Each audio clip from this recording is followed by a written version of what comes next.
আসসালামু আলাইকুম ওরহমতুল্লাহি ওবরাকাতুহু। আপনারা সবাই কেমন আছেন? আশা করি আল্লাহর অশেষ রহমতে আপনারা সকলেই বেশ ভালো আছেন। তো আজকে আমি আপনাদের সকলের জন্য নতুন একটা গল্প নিয়ে হাজির হলাম। গল্পটি আশা করি সবারই খুব ভালো লাগবে।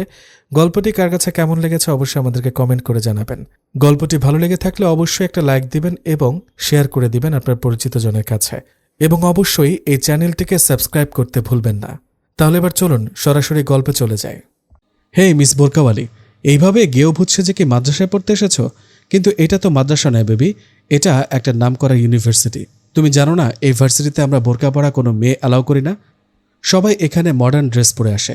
একেবারে গেও ভূত সেজে চলে এসেছো বলেই অট্টহাসিতে ফেটে পড়ল সবাই। এখানে সব হাই সোসাইটির ছেলেমেয়েরা পড়তে আসে, বুঝলে, এবং সবাই অনেক স্মার্ট। তোমার মতো আনস্মার্ট গেও থার্ড ক্লাস মেয়েরা এই ভার্সিটিতে পড়াশোনা করার যোগ্যতা রাখে না বেবি। সো যে পথ দিয়ে এসেছো সেই পথ দিয়েই বিদায় হও। আপনারা এই কলেজের টিচার্স নাকি প্রিন্সিপাল যে আপনাদের কথা অনুযায়ী আমার চলতে হবে? এর থেকেও বেশি, এই যে আমাদের ফ্রেন্ড আশিয়ান আবরার বৃত্ত, ওর বাবার ইউনিভার্সিটি এটা, আর এই ভার্সিটিতে সবাই বৃত্তের কথা অনুযায়ী চলে। এখানে বৃত্তের কথাই শেষ কথা। সুতরাং বৃত্তের রুলস অনুযায়ী এই ভার্সিটিতে তুমি পড়াশোনা করতে পারবে না। আর যদিও পড়তে চাও, এমন গেও ভূতের ড্রেস আপ চেঞ্জ করে মডার্ন হয়ে আসো বেবি। এই ভার্সিটিতে আমি আমার যোগ্যতা দিয়ে এসেছি, কারো বাবার টাকা বা ক্ষমতার জোরে নয়। আমি তো এই ভার্সিটিতেই পড়বো ইনশাল্লাহ, এবং বোরকা পরিধান করেই আসবো। আমিও দেখব আমাকে এই ভার্সিটিতে পড়াশোনা করা থেকে কে আটকাতে পারে। এই আশিয়ান আবরার বৃত্ত আটকাবে তোমাকে এই ইউনিভার্সিটি থেকে পড়াশোনা করা থেকে। মিস দেরফুট, সত্যি তোমার সাহসের প্রশংসা করতে হয়। তুমি হয়তো জানো না, এই বৃত্তের নাম শুনলে পুরো ইউনিভার্সিটি কেঁপে ওঠে। আমার দেওয়া রুলস ভঙ্গ করার মতো সাহসিকতা আজ পর্যন্ত কারো হয়ে ওঠেনি। আর তুমি কিনা 1.5 ফুটের একটা মেয়ে হয়ে এই আশিয়ান আবরার বৃত্তের রুলস ভঙ্গ করতে চাইছো? How strange! মানুষ কাকে ভয় পায় জানেন? কোনো হিংস্র জন্তু দেখে। আপনার মধ্যে নিশ্চয়ই হিংস্র জন্তুর বৈশিষ্ট্য রয়েছে, যার কারণে সবাই আপনাকে ভয় পায়। কিন্তু আমি এটাই বুঝতে পারছি না, আপনি ঠিক ছেলে নাকি মেয়ে, নাকি তৃতীয় লিঙ্গের। মেয়েদের মতো কানে দুল, হাতে চুড়ি পরেছেন, চুল বড় রেখেছেন, কিন্তু আপনি তো মেয়ে নন। মেয়ে না হয়েও চলাফেরায় মেয়েদের সাজ অনুসরণ করছেন। অথচ ওই সব পুরুষের ওপর রাসূলুল্লাহ সাল্লাল্লাহু আলাইহি ওয়াসাল্লাম অভিসম্পাত করেছেন, যারা পুরুষ হয়েও নারীর বেশভূষা ও চলাফেরায় নারীদের সাজ অনুসরণ করেন। আবু দাউদ শরীফে হাদিস নাম্বার 4097। এজন্যই কথায় বলে ছোট মরিচের ঝাল বেশি। 1.5 ফুটের একটা মেয়ে কিনা আশিয়ান আবরার বৃত্তের চলাফেরার স্টাইল নিয়ে প্রশ্ন তুলেছে। I can't believe this. হ্যাঁ, আমি খাটো, তবুও আমি পৃথিবীর সবচেয়ে সুন্দর মানুষ। কারণ কি জানেন? মানুষ আশরাফুল মাখলুকাত বা সৃষ্টির সেরা জীব। মহান আল্লাহ তাআলা মানুষকে সুন্দর অবয়ব ও গঠনের অধিকারী করে সৃষ্টি করেছেন। মহান আল্লাহ তাআলা অন্য কোনো সৃষ্টিকে এত সুন্দর আকৃতি আর গঠনশৈলী দিয়ে তৈরি করেননি। মহান আল্লাহ তাআলা বলেন, নিশ্চয়ই আমি মানুষকে সৃষ্টি করেছি শ্রেষ্ঠতম সুন্দর আকৃতিতে। সূরা 3 আয়াত 4। যেখানে আল্লাহ আমাকে সর্বোত্তম সুন্দর আকৃতিতে সৃষ্টি করেছেন, সেখানে আমাকে অসুন্দর বা 1.5 ফুট বলার কোনো রাইট নেই আপনার মিস্টার বৃত্ত। আমার কথা শুনে খোলামেলা পোশাক পরিধান করা একটা মেয়ে, যাকে অর্ধনগ্ন বলা চলে, সে বলে উঠল, hey bloody girl, do you have any idea তুমি কার সামনে দাঁড়িয়ে কথা বলছো? যেখানে আমার জান আশিয়ান আবরার বৃত্তের সামনে টিচার্সরা পর্যন্ত কথা বলার সাহস পায় না, সেখানে তুমি গ্রাম থেকে উঠে আসা একটা গাইয়া মেয়ে কিভাবে বৃত্তের সামনে দাঁড়িয়ে কথা বলছো? আবার হাদিস কোরআনের ব্যাখ্যা করে তাকে জ্ঞান দিচ্ছ। তুমি জানো কাকে জ্ঞান দিচ্ছ? বৃত্ত এই ভার্সিটির টপার বয়। এই বছর গ্রাজুয়েশন শেষ করে বিসিএস এ আবেদন করবে। বখাটে ছেলেরাও যে ভার্সিটি টপার হয়, আপনার জান বৃত্তকে না দেখলে হয়তো বুঝতেই পারতাম না। তার যে সাজসজ্জা, চলাফেরার স্টাইল, কলেজে নিজের ক্ষমতা প্রয়োগ করতেই তো সারাদিন চলে যায়। পড়াশোনা করার সময় পায় কখন? নাকি রেজাল্টের ক্ষেত্রেও নিজের বাবার ক্ষমতা প্রয়োগ করে? ও মাই গড! তুমি জানো তুমি কার সম্পর্কে কি বলছো? এক্ষুনি এই ভার্সিটি থেকে বেরিয়ে যাবে তুমি, otherwise I will kill you. ইতিমধ্যেই দেখি ভার্সিটি ক্যাম্পাসে ছোটোখাটো একটা জটলা পাকিয়ে গিয়েছে। সব ছাত্রছাত্রীরা অধীর আগ্রহে তাকিয়ে আছে আমার দিকে। মনে হচ্ছে ফ্রিতে সার্কাস দেখার সুযোগ পেয়েছে। আমি চুপ করে আছি দেখে সে ইংলিশ আপা আবারও বলতে লাগলো, হে ডার্টি গার্ল, বের হও এই ভার্সিটি থেকে। এতবার বলার পরেও নির্লজ্জ বেহায়ার মতো দাঁড়িয়ে রয়েছে কেন? ভালোই আউট হবে নাকি ঘাড় ধাক্কা দিয়ে বের করে দিব? অল্পবিদ্যা ভয়ঙ্কর। এতদিন শুধু শুনে এসেছি, আজ স্বচক্ষে দেখলাম। আপনি অর্ধেক কথা ইংরেজিতে বলছেন আর বাকিটা তো বাংলাতে বলছেন। কেন ইংলিশ আপা, বাকি কথাটুকুর ইংরেজি জানেন না বুঝি? ইউ ব্লাডি গার্ল, তোমার সাহস তো কম নয়। তুমি আমাকে, বিন্দু মাহাতাবকে অপমান করছো? বলেই আমাকে থাপ্পড় দেওয়ার আগে আমি ইংলিশ আপার হাত ধরে পেছন দিকে মুচড়ে দিয়ে বললাম, কালো বোরকা দিয়ে নিজেকে আবৃত করে রেখেছে বলেই আমাকে দুর্বল ভাববেন না ইংলিশ আপা। অন্যায়ের প্রশ্রয় দেওয়া আমার ডিকশনারিতে নেই। অন্যায়ের কাছে মাথা নত করার শিক্ষা আমার আব্বা আমাকে দেননি। তিনি বলেছেন একমাত্র আল্লাহ তাআলা ছাড়া আর কারো কাছে মাথা নত না করতে। আমি যদি কখনো অন্যায় করে থাকি আমাকে শাস্তি দিবেন, আমি মাথা পেতে গ্রহণ করব, কিন্তু আমি অন্যায়কে কখনোই প্রশ্রয় দেইনি, আর ভবিষ্যতে ইনশাআল্লাহ দিব না। ইতিমধ্যে আমার মুখ থেকে আব্বা ডাক শুনে হাসির রোল পড়ে গিয়েছে। সবাই বলাবলি করছে, দেখেছ কিভাবে অশিক্ষিত গাইয়াদের মতো ড্যাডকে আব্বা বলে ডাকছে। এই ডিজিটাল যুগে এসেও কারো মুখে আব্বা ডাক শুনতে হবে, এটা ধারণার বাইরে ছিল। আমি কারো কথায় কান্না দিয়ে ক্লাসরুমের দিকে অগ্রসর হতেই বৃত্ত আমার রাস্তা আটকে দাঁড়ালো। আমার রাস্তা আটকানো দেখে বৃত্তের গ্যাং থেকে শ্যাম বর্ণের একটা ছেলে বলে উঠল, এই বৃত্ত, বাচ্চা মেয়েটাকে ছেড়ে দে না ইয়ার, সবার চলাফেরার স্টাইল তো আর একরকম নাও হতে পারে, সবাই তো মডার্ন হয় না, ও না হয় একটু অন্যরকম। তুই শুধু শুধু মেয়েটাকে হ্যারাস করছিস। আজ হঠাৎ তোর এই 1.5 ফুট মেয়ের জন্য দরদ উঠতে উঠল কেন? Something is wrong. তুই যা ভেবেছিস সেরকম কিছু নয় বৃত্ত। দেখ অভি, তোর সাথে 5 বছরের বন্ধুত্ব আমার। আমি চাই না একটা গাইয়া 1.5 ফুট মেয়ের জন্য আমাদের সেই সম্পর্ক নষ্ট হোক। তুই দেখছিস না এই 1.5 ফুট মেয়ের তেজ কত, সিনিয়রদের সাথে কিভাবে কথা বলছে, আর তুই আমার বন্ধু হয়ে ওই গাইয়া 1.5 ফুট মেয়ের পক্ষ নিয়ে কথা বলছিস। আর তুই তো খুব ভালো করে জানিস বৃত্তের রুলস মানে সেটা সবার ক্ষেত্রে প্রযোজ্য। সো মিস 1.5 ফুট, তুমি তো বোরকা খুলবে না, সমস্যা নেই, আমি খুলে দিচ্ছি বলেই বৃত্ত আমার হিজাবে হাত দিতে আমি ঠাস ঠাস করে বৃত্তের গালে থাপ্পড় মেরে দিলাম। মুহূর্তের মধ্যে যেন পুরো ভার্সিটি থমকে গেল। দূর থেকে ফিসফিস আওয়াজে ছাত্রছাত্রীরা বলাবলি করছে, এই মেয়ের সাহস তো কম নয়। যেখানে আমরা সিনিয়র হয়েও আজ পর্যন্ত বৃত্তের চোখের দিকে তাকিয়ে কথা বলতে পারলাম না, আর এই মেয়ে ভার্সিটিতে প্রবেশ করে মালিকের ছেলের গালে থাপ্পড় দিয়ে দিল। আহারে, বেচারা মেয়েটার জন্য আফসোস হচ্ছে। বৃত্তকে আমরা খুব ভালো করে চিনি, ওর যে রাগ আর ক্ষমতা। মেয়েটা হয়তো যে হাত দিয়ে ওকে থাপ্পড় দিয়েছে, বৃত্ত ওর সেই হাতটা কেটে নিল। মেয়েটার ভাগ্যই খারাপ। ভার্সিটিতে প্রথম দিন এসে ঝামেলা জড়িয়ে গেল।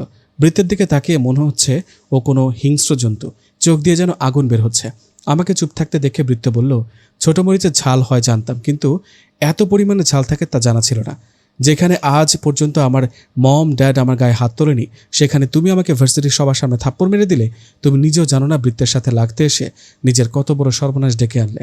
সাপের লেজে পা দিয়েছ, ছবল তো তোমাকে খেতেই হবে মিস 1.5 ফুট। সাপের 20 দাঁত কিভাবে ভেঙে ফেলতে হয় সেটাও আমার খুব ভালো করে জানা আছে মিস্টার বৃত্ত। আপনাকে যত দেখছি ততই অবাক হচ্ছে। আপনার মধ্যে ন্যূনতম লজ্জাবোধটুকুও নেই। পর্দা নারীর সৌন্দর্য, পর্দা নারীর অহংকার, আর আপনি সেই পর্দার অপমান করে আবার বড় মুখে কথা বলছেন। থাপ্পড় দিয়েছে বেশ করেছি, আপনি যেটার যোগ্য সেটাই পেয়েছেন। ইসলামে পর্দা করার গুরুত্ব কতখানি জানেন আপনি? আপনার মতো বখাটের জানার কথাও নয়। আল্লাহ বলেন, হে নবী, আপনি আপনার স্ত্রীগণকে, কন্যাগণকে ও মুমিনদের নারীগণকে বলুন তারা যেন তাদের চাদরের কিয়দাংশ নিজেদের উপর টেনে নেয়, এতে তাদের চেনা সহজ হবে, ফলে তাদের উত্ত্যক্ত করা হবে না। আল্লাহ ক্ষমাশীল, পরম দয়ালু। সূরা আহজাব আয়াত 59। রাসূলুল্লাহ সাল্লাল্লাহু আলাইহি ওয়াসাল্লাম ইরশাদ করেছেন, 2 শ্রেণীর জাহান্নামীদের এখনও আমি দেখিনি, কারণ তারা এখন নেই, ভবিষ্যতে আত্মপ্রকাশ করবে। এক শ্রেণী হচ্ছে ওই সকল মানুষ যাদের হাতে ষাঁড়ের লেজের মতো চাবুক থাকবে, যা দিয়ে তারা মানুষকে প্রহার করবে। দ্বিতীয় শ্রেণী হচ্ছে ওই সকল নারী যারা হবে পোশাক পরিহিতা, নগ্ন, আকৃষ্ট ও আকৃষ্টকারী। তাদের মাথা হবে উটের হেলানো কুঁজের ন্যায়। এরা জান্নাতে যাবে না এবং জান্নাতের খুশবুও পাবে না, অথচ জান্নাতের খুশবু তো এত এত দূর থেকেও পাওয়া যাবে। মুসলিম শরীফে হাদিস নাম্বার 2128। এই হাদিসে বেপর্দা নারীদের প্রতি কঠিন হুঁশিয়ারি শোনানো হয়েছে। সুতরাং তাদের মৃত্যুর আগেই তওবা করে পর্দার বিধানের দিকে ফিরে আসা কর্তব্য। তুমি আবারও আমার জান বৃত্তকে হাদিসের জ্ঞান দিচ্ছ? তোমাকে আজ আমি মেরেই ফেলবো। Just wait and watch. তোমার এমন হাল করব তুমি ভাবতেও পারবে না। আমার জানের গায়ে হাত, এত জান করছেন তো আপনার জানকে বাইরে রেখেছেন কেন? নিজের কলিজার মধ্যে ঢুকিয়ে রাখুন ইংলিশ আপা। বেয়াদব মেয়ে, আবারও আমার মুখে মুখে কথা বলছো। কথায় বলে না, বৃক্ষ তোমার নাম কি ফলে পরিচয়। নিজের দিকে একবার তাকিয়ে দেখুন। আপনার মতো অর্ধনগ্ন হয়ে ছেলেদের শরীর দেখিয়ে বেড়াচ্ছি না আমি। তাই আমাকে বেয়াদব, ব্লাডি গার্ল, ডার্টি গার্ল বলার আগে নিজের দিকে তাকিয়ে 10 বার ভেবে নেবেন। তুমি আর 1 মিনিটও এখানে থাকতে পারবে না বলেই ইংলিশ আপা আমার হাত ধরে টেনে নিয়ে যাওয়ার আগেই বৃত্ত বলল, স্টপ বিন্দু, তোর সাহস হলো কি করে মিস 1.5 ফুটের গায়ে হাত দেওয়ার? হ্যাভ ইউ গন ম্যাড বৃত্ত? এই মেয়েটা তোকে এক্ষুনি ইউনিভার্সিটির সব স্টুডেন্টদের সামনে থাপ্পড় দিল, আর এরই মধ্যে তুই এই মেয়েটার পক্ষ নিয়ে কথা বলছিস? নরম হাতের থাপ্পড় খেয়ে তোর স্মৃতিশক্তি লোপ পেয়ে গেল নাকি? না, মিস 1.5 ফুট আমার শিকার। ওর ব্যবস্থা স্বয়ং বৃত্ত করবে। শুধু তুই না, এই ভার্সিটির একটা ছেলে মেয়েও যেন মিস 1.5 ফুটের দিকে চোখ তুলে না তাকায়, আর তাকালে আমি তার চোখ তুলে নিতে 2 বার ভাবব না। কিন্তু মাইন্ড ইট বলেই বৃত্ত আমার দিকে গরম চোখ তাকিয়ে I will see you later বলে শীষ বাজাতে বাজাতে ক্যাম্পাসের বাইরে চলে গেল। আমি ক্লাস রুমে এসে দেখি সবাই আমাকে নিয়ে কানাঘুষা করছে। আমি রুমে প্রবেশ করতেই সবাই চুপচাপ হয়ে গেল। ক্যাম্পাসে সময় নষ্ট করার কারণে এসে দেখি প্রথম বেঞ্চ বাদে সব বেঞ্চ বুক হয়ে গিয়েছে। প্রথম বেঞ্চে কালো বর্ণের একটা মেয়ে একা বসে আছে। আমিও তার পাশে গিয়ে বসলাম। আমি বসতে মেয়েটা বলে উঠল, এ কি, তুমি আমার পাশে বসলে কেন? কেন, আমি বসলে কি তোমার কোনো সমস্যা হবে? আসলে আমার গায়ের রং কালো দেখে সবাই আমাকে ইগনোর করে চলে গিয়েছে, কেউ আমার পাশে বসেনি। কে বলেছে তুমি কালো? তুমি পৃথিবীর সবচেয়ে সুন্দর আকৃতির মেয়ে। আমি জানি তুমি আমার মন রাখতে মিথ্যা কথা বলছো। কালো মেয়ে নিয়ে যতই গল্প, কবিতা, নাটক, উপন্যাস লেখা হোক না কেন, বাস্তবে সবাই ফর্সা চামড়ার মেয়েকেই খোঁজে। যাই হোক, ফ্রেন্ড হবে আমার? তোমার মতো এত কিউট মেয়ের সাথে ফ্রেন্ডশিপ করব না, এটা কেমন কথা? আমি সিমরান মাহমুদ। তুমি? আমি দোয়া, মাইশাতুল দোয়া। অসাধারণ পরিবারের খুবই সাধারণ একটা মেয়ে আমি। আব্বা, আম্মা, আমার বোন মাইশাতুল ছোঁয়া, এদের নিয়ে আমার পরিবার। মধ্যবিত্ত পরিবার আমাদের। আমার আব্বা প্রাইমারি স্কুলে শিক্ষকতা করেন এবং একই সাথে একজন কৃষকও বলা যায়। মানে আমাদের নিজস্ব জমি চাষ করেন। সকালে ফজরের নামাজ আদায় করে জমিতে চলে যান। নিজের হাতেই ফসল বোনা থেকে শুরু করে নিয়ে আসা পর্যন্ত সবটাই করেন তিনি। তারপর আমি, আম্মা, বোন মিলে আনন্দের সাথে ফসল ঘরে তুলি। আব্বার মতে কোনো পেশাই ছোট নয়। আমিও চেয়েছিলাম ব্যাংকের জব করব, সেজন্যই হিসাব বিজ্ঞানে অনার্স করা। কিন্তু যখন জানতে পারলাম সুদি কারবার করে এমন ব্যাংকে চাকরি করা হারাম, তখন এই পথ থেকে সরে আসি। কারণ এতে গুনাহের কাজে সহযোগিতা করা হয়। কেননা আল্লাহ তাআলা বলেছেন, পাপ ও সীমা লঙ্ঘনের ব্যাপারে একে অন্যের সহায়তা করো না। সূরা মাইদা আয়াত 2। সহিহ হাদিসে বর্ণিত হয়েছে, জাবের রাদিয়াল্লাহু তাআলা আনহু হতে বর্ণিত, সুদ গ্রহীতা, সুদদাতা, সুদের লেখক ও সাক্ষীদ্বয়কে রাসূল সাল্লাল্লাহু আলাইহি ওয়াসাল্লাম অভিসম্পাত করেছেন এবং বলেছেন, তারা সকলেই সমান গুনাহগার। সহিহ মুসলিম শরীফে হাদিস নাম্বার 1995। তবে যে সকল ইসলামী ব্যাংক সুদ মুক্তভাবে কার্যক্রম করে সে সকল ব্যাংকে কাজ করার দোষ নেই। আচ্ছা, বুঝলাম, কিন্তু তুমি আব্বুকে আব্বা ডাকো কেন? আসলে আব্বা ডাকার মধ্যে আমি যে শান্তি খুঁজে পাই, আব্বু বাবা এসব ডাকের মধ্যে তেমন শান্তি পাই না। আমরা দুজনেই গল্প করছি, এরই মধ্যে মধ্যবয়স্ক একটা লোক ক্লাসরুমে প্রবেশ করলো। হয়তো আমাদের ডিপার্টমেন্টেরই দপ্তর হবে। তিনি এসে সকলের উদ্দেশ্যে বলল, তোমাদের মধ্যে মাইশাতুল দোয়াকে? তাকে প্রিন্সিপাল স্যার ডেকেছেন। দোয়া কথাটা আমার কানে বাজতে লাগলো। প্রিন্সিপাল স্যার আমাকে ডেকেছেন, তার মানে কি সত্যি এই ভার্সিটিতে আমার পড়াশোনা হবে না? অন্যায়ের কাছে হেরে যাব আমি? খালাম্মা, ও খালাম্মা, একটু নিচে আহেন, দেখা যান বৃত্ত ভাইজান রে ফোনের ভিতরে দেখা যাইতাছে। জলদি আহেন খালাম্মা। কি হয়েছে জামেলা, চিল্লাচিল্লি করছিস কেন? সিঁড়ি দিয়ে নিচে নামতে নামতে বললেন মিসেস ঝর্ণা আবরার। চিল্লাচিল্লি করছি কি আর সাদে?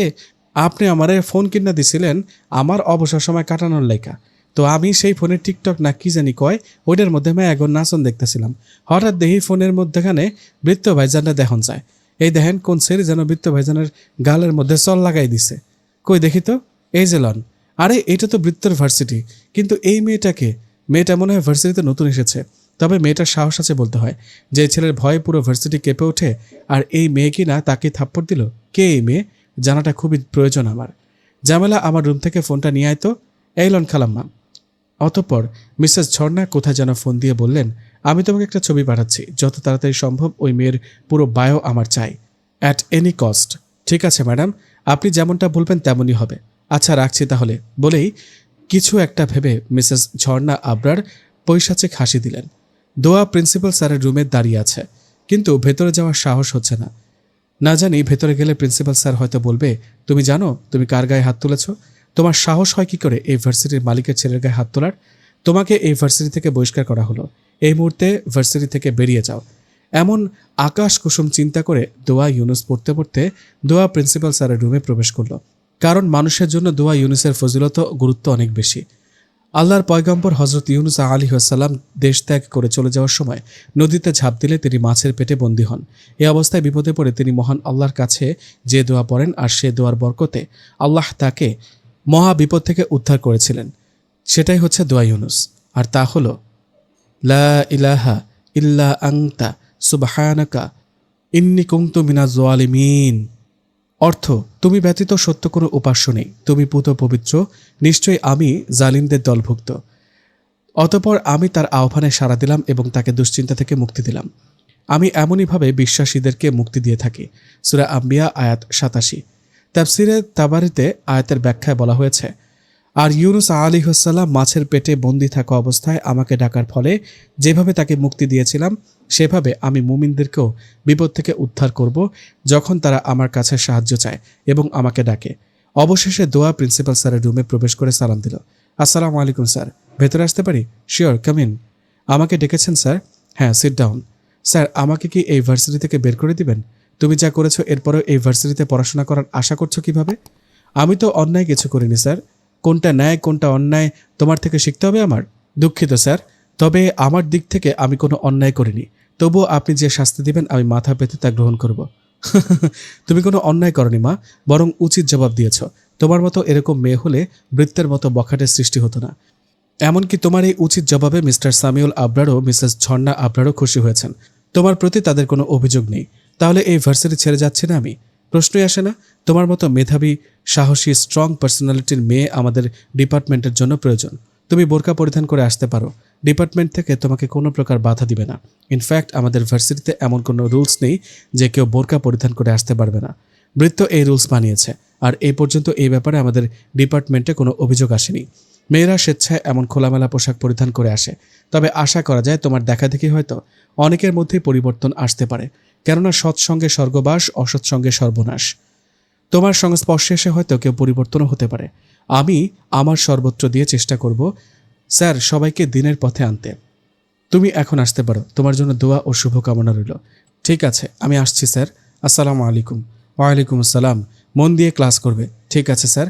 ক্লাসরুমে প্রবেশ করার 5 মিনিট পরে স্যারের আগমন ঘটল। আজ যেহেতু ভার্সিটির প্রথম দিন, তাই আজ কোনো ক্লাস হলো না।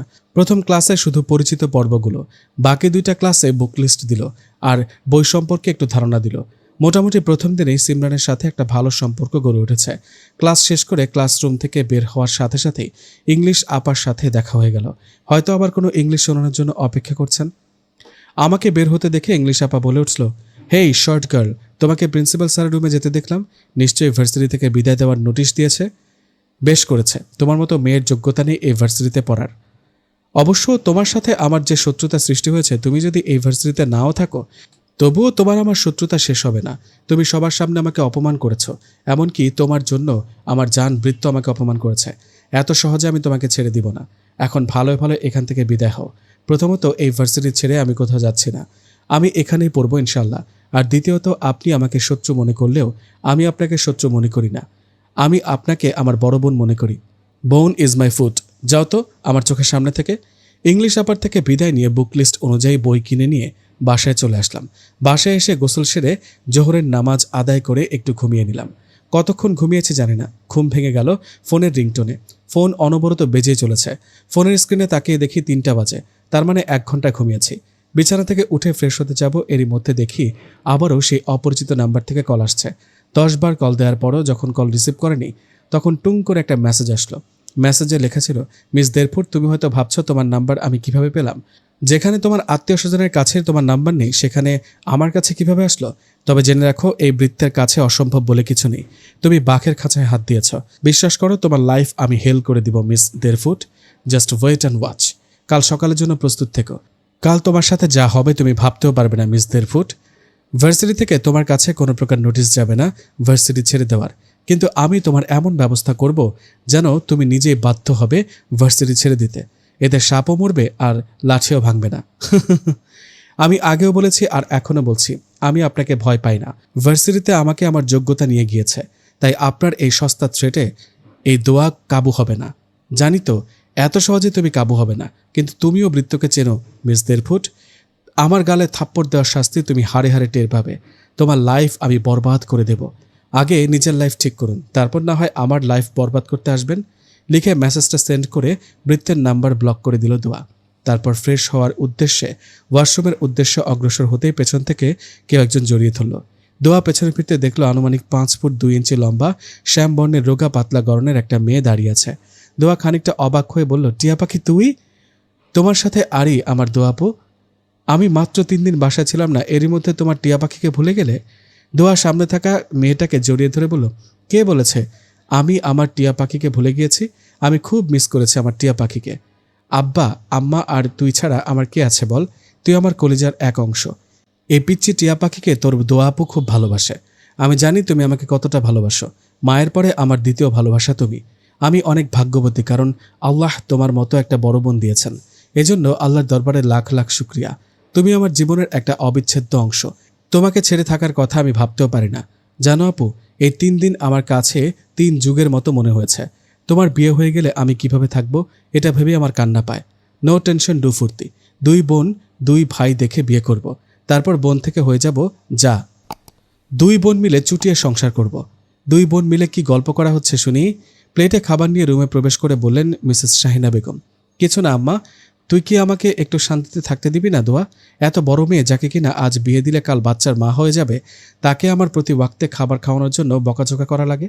আসলে আম্মা কি হয়েছে জানেন, ভার্সিটি থেকে এসে ক্লান্ত লাগছিল বলে নামাজ পড়ে না খেয়ে ঘুমিয়ে পড়েছিলাম। আমার পেটে তুই ছিলি, তোর পেটে আমি ছিলাম না দোয়া।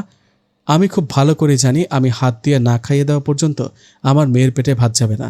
আপনি জানেন আমার নিজের হাতে আমি খাই না, তবুও কেন খাবার আনতে এত দেরি করলেন আম্মা? আপনার হাতে না খেলে যে আমার পেট ভরে না আম্মা। বিয়ে হলে কি করবি? তখন তো খাইয়ে দেওয়ার জন্য আমি থাকবো না। আচ্ছা আম্মা, আমি কি আপনাদের বোঝা হয়ে গিয়েছি? সবসময় বিয়ে বিয়ে করেন কেন? আপনাদেরকে ছেড়ে যাওয়ার কথা আমি ভাবতেও পারি না আম্মা। দেখো মা, বিয়ে একটা সামাজিক নিয়ম ও পারিবারিক বন্ধন। সমাজের নিয়মে একটা মেয়ে সারা জীবন তার বাবা মায়ের কাছে থাকে না, একদিন না একদিন তাকে বাবার বাড়ি ছেড়ে শ্বশুর বাড়ি যেতে হয়। অন্যদিকে ইসলামিক দৃষ্টিকোণ থেকে বিবাহের মাধ্যমে দিনের অর্ধেক পূর্ণ হয়। হাদিসে বর্ণিত হয়েছে, রাসূলুল্লাহ সাল্লাল্লাহু আলাইহি ওয়াসাল্লাম বলেছেন, বান্দা যখন বিবাহ করে তখন সে তার অর্ধেক দিন ঈমান পূর্ণ করে, অতএব বাকি অর্ধেকাংশে সে যেন আল্লাহকে ভয় করে। সহিহ আল জামিউস সাগীর। তাই বলে এত তাড়াতাড়ি আমার বিয়ে দিয়ে দিবেন আম্মা? বাদ দে তো এসব কথা, এখন তাড়াতাড়ি খেয়ে নে। এই ছোঁয়া, তুইও ফ্রেশ হয়ে নে, আয়, আমি দুজনকে একসাথে খাইয়ে দিচ্ছি। ঠিক আছে আম্মা। এদিকে বৃত্ত বাসায় এসে নিজের রুমে জিনিসপত্র ভাঙচুর করতে লাগলো। নিচ থেকে ঝর্ণা আবরার ভাঙচুরের শব্দ পেয়ে বৃত্তের রুমে ছুটে এসে দেখলেন বৃত্তের হাত কেটে রক্ত ঝরছে। হয়তো ড্রেসিং টেবিল ভাঙতে গিয়ে হাত কেটে গিয়েছে। বৃত্তকে এই অবস্থায় দেখে ঝর্ণা আবরারের কলিজা মোচড় দিয়ে উঠল। আজ ছেলের এই অবস্থার জন্য নিজেকে দায়ী মনে হচ্ছে তার। ছেলেটাকে যদি সে ছোটবেলা থেকে শাসন করার সুযোগ পেত, তাহলে আজ এই দিন দেখতে হতো না। কোনো বাবা মাই চায় না তার সন্তান খারাপ পথে যাক, কিন্তু কি আর করার, সে চাইলেও পারে না তার ছেলেটাকে শাসন করতে। তাই তো সবসময় আল্লাহর কাছে প্রার্থনা করে তার এই বখাটে ছেলের জীবনে এমন কেউ আসুক যেন যে তার ছেলের জীবনটা পরিবর্তন করে দিতে পারে, তাকে হেদায়েতের পথে ফিরিয়ে আনতে পারে। অবশেষে বৃত্তকে শান্ত করতে ঝর্ণা আবরার বৃত্তকে জড়িয়ে ধরে বললেন, বেটা শান্ত হও প্লিজ, তোমার এই অবস্থা দেখে মমের কষ্ট হচ্ছে তো। এ দেখো মম কিন্তু কান্না করছে। মম, ওই 1.5 ফুটের মেয়ের সাহস হলো কি করে আমাকে ব্ল্যাক লিস্টে দেওয়ার? 1.5 ফুটের একটা মেয়ে ভার্সিটির সবার সামনে আমাকে থাপ্পড় দিয়ে চরম অন্যায় করেছে, এখন আবার আমার নাম্বার ব্লক লিস্টে রেখে দিল। ওর সাহস হলো কি করে? শান্ত হও বেটা, বাচ্চা মেয়ে বুঝতে পারেনি, তুমি ফ্রেশ হয়ে একটু বিশ্রাম নাও। ঠিক আছে মম, তুমি যাও এখন, আমাকে একটু একা থাকতে দাও। ওকে বেটা, বলে বৃত্তের কপালে একটা চুমু দিয়ে বেরিয়ে গেল মিসেস ঝর্ণা আবরার। এদিকে বৃত্ত কিছুতেই নিজেকে শান্ত করতে পারছে না, বারবার চোখের সামনে দোয়ার থাপ্পড় দেওয়ার দৃশ্য ভেসে উঠছে। বৃত্ত শুয়ে শুয়ে ভাবতে লাগলো কিভাবে 1.5 ফুটের তেজ কমানো যায়। পরক্ষণে কিছু একটা ভেবে পৈশাচিক খুশিতে মেতে উঠল বৃত্ত। ফজরের আজান শুনে ঘুম ভেঙে গেল দোয়ার। ছোঁয়াকে ডেকে তুলে 2 বোন ফ্রেশ হয়ে অজু করে এসে নামাজ পড়ে কিছুক্ষণ কোরআন তেলাওয়াত করলো। কিছুদিন পরে যেহেতু ছোঁয়ার এসএসসি পরীক্ষা, সেহেতু কোরআন তেলাওয়াত শেষ করে ছোঁয়া বই পড়তে গেল। আর দোয়া কিচেনে চলে গেল শাহিনা বেগমের রান্নার কাজে সাহায্য করার জন্য। দোয়া নাস্তা শেষ করে বোরকায় হিজাব পরিধান করে ভার্সিটি যাওয়ার উদ্দেশ্যে রওনা হবে এমন সময় শাহিনা বেগম বললেন, দোয়া, বাসা থেকে বের হওয়ার সময় আয়াতুল কুরসি পড়ে বের হোস। আমার মনে আছে আম্মা, তবুও আপনি বাসা থেকে যখনই বের হই তখনই আয়াতুল কুরসি পাঠ করার কথা মনে করিয়ে দেন। আমি জানি আম্মা, আয়াতুল কুরসি পাঠ করার ফজিলত অনেক। আয়াতুল কুরসি পড়ে বাড়ি থেকে বের হলে 70,000 ফেরেশতা চতুর্দিক থেকে তাকে রক্ষা করে। এটি পড়ে বাড়িতে ঢুকলে বাড়িতে দারিদ্রতার প্রবেশ করতে পারে না। এটি পরে ঘুমালে সারা রাত একজন ফেরেশতা তাকে পাহারা দেন। ফরজ নামাজের পর পড়লে তার আর বেহেশতের মধ্যে একটি জিনিসই দূরত্ব থাকে, তা হলো মৃত্যু। এবং মৃত্যু আযাব এতই হালকা হয় যেন একটি পিঁপড়ার কামড়। অজুর পর পড়লে আল্লাহর নিকট 70 গুণ মর্যাদা বৃদ্ধি লাভ করে। আয়াতুল কুরসি ও উহার ফজিলত। আল্লাহু লা ইলাহা ইল্লা হুয়াল হাইয়ুল কাইয়্যুম লা তাখুযুহু সিনাতুন ওয়া লা নাওম লাহু মা ফিস সামাওয়াতি ওয়া মা ফিল আরদি মান যাল্লাযী ইয়াশফা'ু 'ইনদাহু ইল্লা বিইযনিহি ইয়া'লামু মা বাইনা আইদিহিম ওয়া মা খালফাহুম ওয়া লা ইউহীতুনা বিশাইইন মিন 'ইলমিহি ইল্লা বিমা শা'a ওয়াসি'a কুরসিয়ুহুস সামাওয়াতি ওয়াল আরদ ওয়া লা ইয়াউদুহু হিফযুহুমা ওয়া হুয়াল আলিয়্যুল আযীম। সূরা বাকারা আয়াত 255।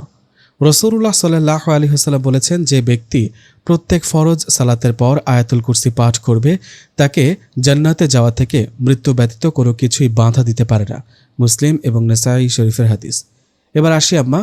আসসালামু আলাইকুম। ওয়ালাইকুম আসসালাম। সাবধানে যাস মা, তুই যতক্ষণ বাইরে থাকিস আমার মনটা কিছুতেই শান্ত করতে পারি না। আপনি চিন্তা করবেন না আম্মা, আমার কিছু হবে না, আল্লাহ আছেন আমাকে রক্ষা করার জন্য। দোয়ার বাসা থেকে ভার্সিটি প্রায় 10 কিলোমিটার দূরে।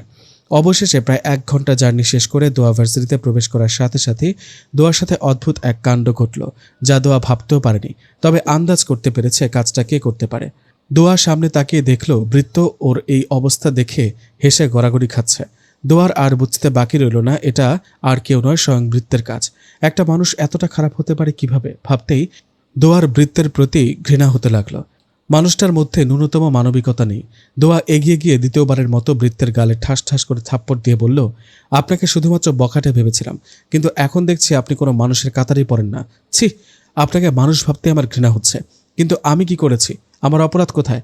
তুমি শুধু শুধু আবারও আমাকে থাপ্পড় দিলে মিস দেরফুট। আমাকে অকারণে দ্বিতীয়বার থাপ্পড় দিয়ে নিজের পায়ে নিজে কুরান মারলে তুমি। তোমার শাস্তির পাল্লা আরও ভারী করে দিলে মিস দেরফুট। তুমি ভাবতেও পারবে না এই আশিয়ান আবরার বৃত্ত তোমার কি হাল করবে।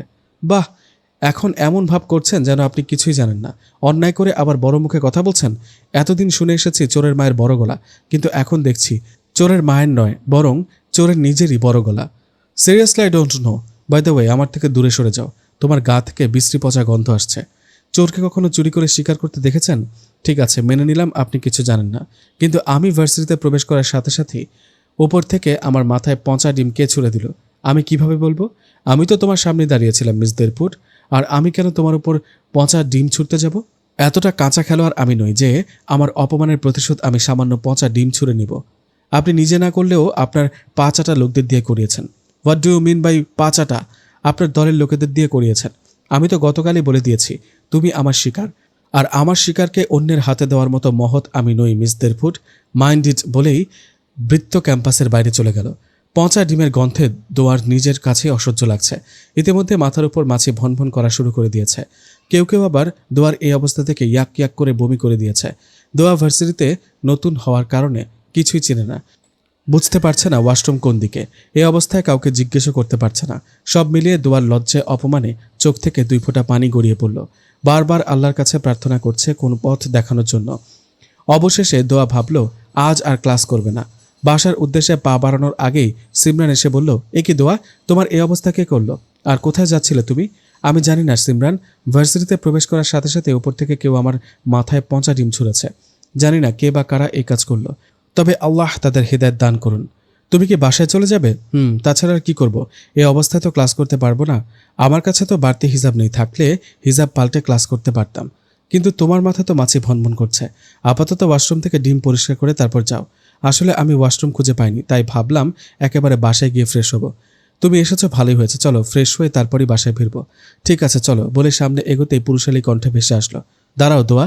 দোয়া পেছনে ফিরে দেখলো গতকাল দোয়াকে সাপোর্ট দেওয়া সেই শ্যাম বর্ণের ছেলেটা। দোয়া তবুও শিওর হওয়ার জন্য জিজ্ঞেস করলো, আপনি অভি ভাইয়া? হ্যাঁ। তোমার স্মৃতিশক্তি তো অনেক ভালো দেখছি, আমাকে ডেকেছেন কেন? সরি দোয়া, বৃত্তের হয়ে আমি তোমার কাছে ক্ষমা চাচ্ছি। তুমি প্লিজ বৃত্তকে ক্ষমা করে দাও। বৃত্ত যা করেছে তাতে আদৌ কি ও ক্ষমার যোগ্য? আপনি আপনার ফ্রেন্ড হয়ে দালালি করতে এসেছেন? না দোয়া, তুমি ভুল ভাবছ। তাহলে কেন ডেকেছেন? এই প্যাকেটটা রাখো, কি আছে এতে? এই মুহূর্তে তোমার সবচেয়ে প্রয়োজনীয় জিনিস হিজাব। সবাই তোমাকে দেখে ছিছি করছে, তাড়াতাড়ি ওয়াশরুমে গিয়ে চেঞ্জ করে নাও। কিন্তু আপনি হিজাব কোথায় পেলেন?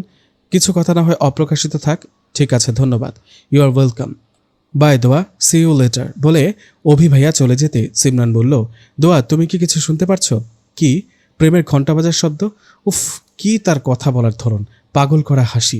আমি তো পুরো ফেসে গেছি। সিমরান, তুমি জানো না ইসলামে? আমি মজা করছিলাম দোয়া, আমার মতো কালো চামড়ার মেয়েকে কে পছন্দ করবে? তুমি চলো তো, 10টা বাজলে ক্লাস শুরু হয়ে যাবে। দোয়া ওয়াশরুমে গিয়ে হিজাব খোলার সাথে সাথে সিমরান এক চিৎকার দিয়ে উঠে বলল, ও মাই গড দোয়া, আমি তো ভেবেছিলাম তুমি সবসময় বোরকা পরে থাকো, তুমিও বোধহয় আমার মতো কালো। কিন্তু বিশ্বাস করো দোয়া, আমার মনে হচ্ছে আমি কোনো আসমানের পরীর সামনে দাঁড়িয়ে রয়েছি। মানুষও এত সুন্দর হয় বুঝি? দোয়া, আমার হাতে একটা চিমটি কাটো তো দেখি। এই যে চিমটি দিলাম, এবার বিশ্বাস হয়েছে তো? তুমি এত সুন্দর, আর এইদিকে দেখো তোমার বান্ধবী একটা কয়লার ড্রাম। তোমার সাথে আমার একদমই যায় না দোয়া। দেখো সিমরান, সবাই সব দিক থেকে পারফেক্ট হয় না, তবুও আল্লাহর সৃষ্টি নিখুঁত।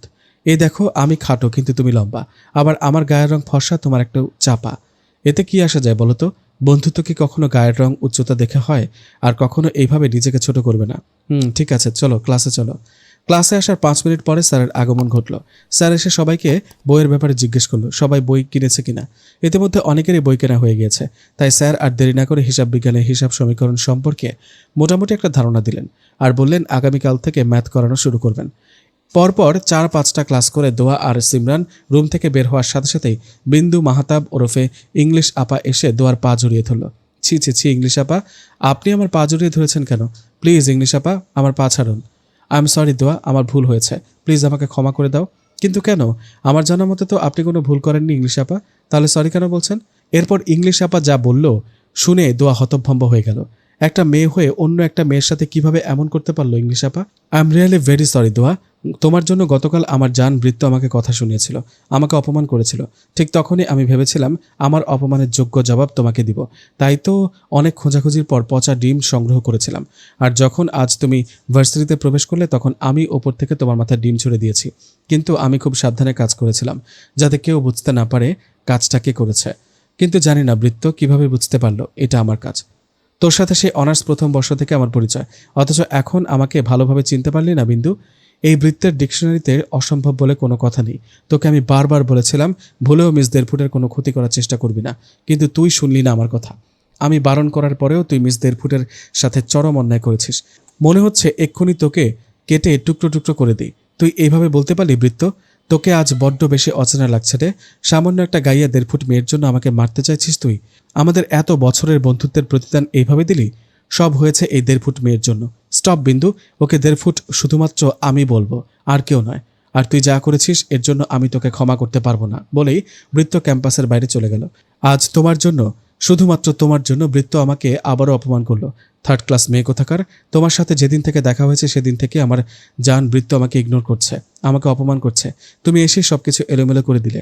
তোমাকে এত সহজে আমি ছেড়ে দিব না। ইংলিশ আপা তার ভাষণ শেষ করে যেতেই সিমরান বলল, তুমি কি কিছু ফিল করলে দোয়া?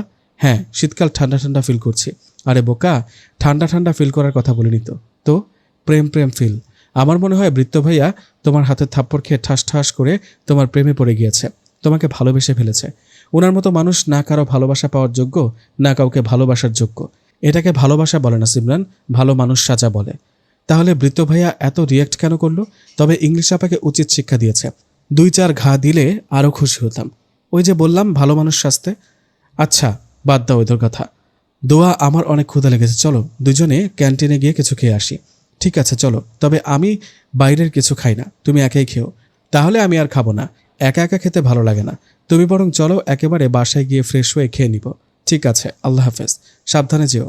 Same to you. By the way, তোমার ফোন নাম্বারটাই তো নেওয়া হলো না। বান্ধবী হিসেবে আমি কি ফোন নাম্বার পেতে পারি? অবশ্যই, এই নাও। ধন্যবাদ দোয়া, বাসায় পৌঁছে ফোন দিব কেমন? ওকে। দোয়া বাসায় ফিরতেই ছোঁয়া এসে জড়িয়ে ধরল। কি হলো টিয়া পাখি, এতক্ষণে আসার সময় হলো তোমার?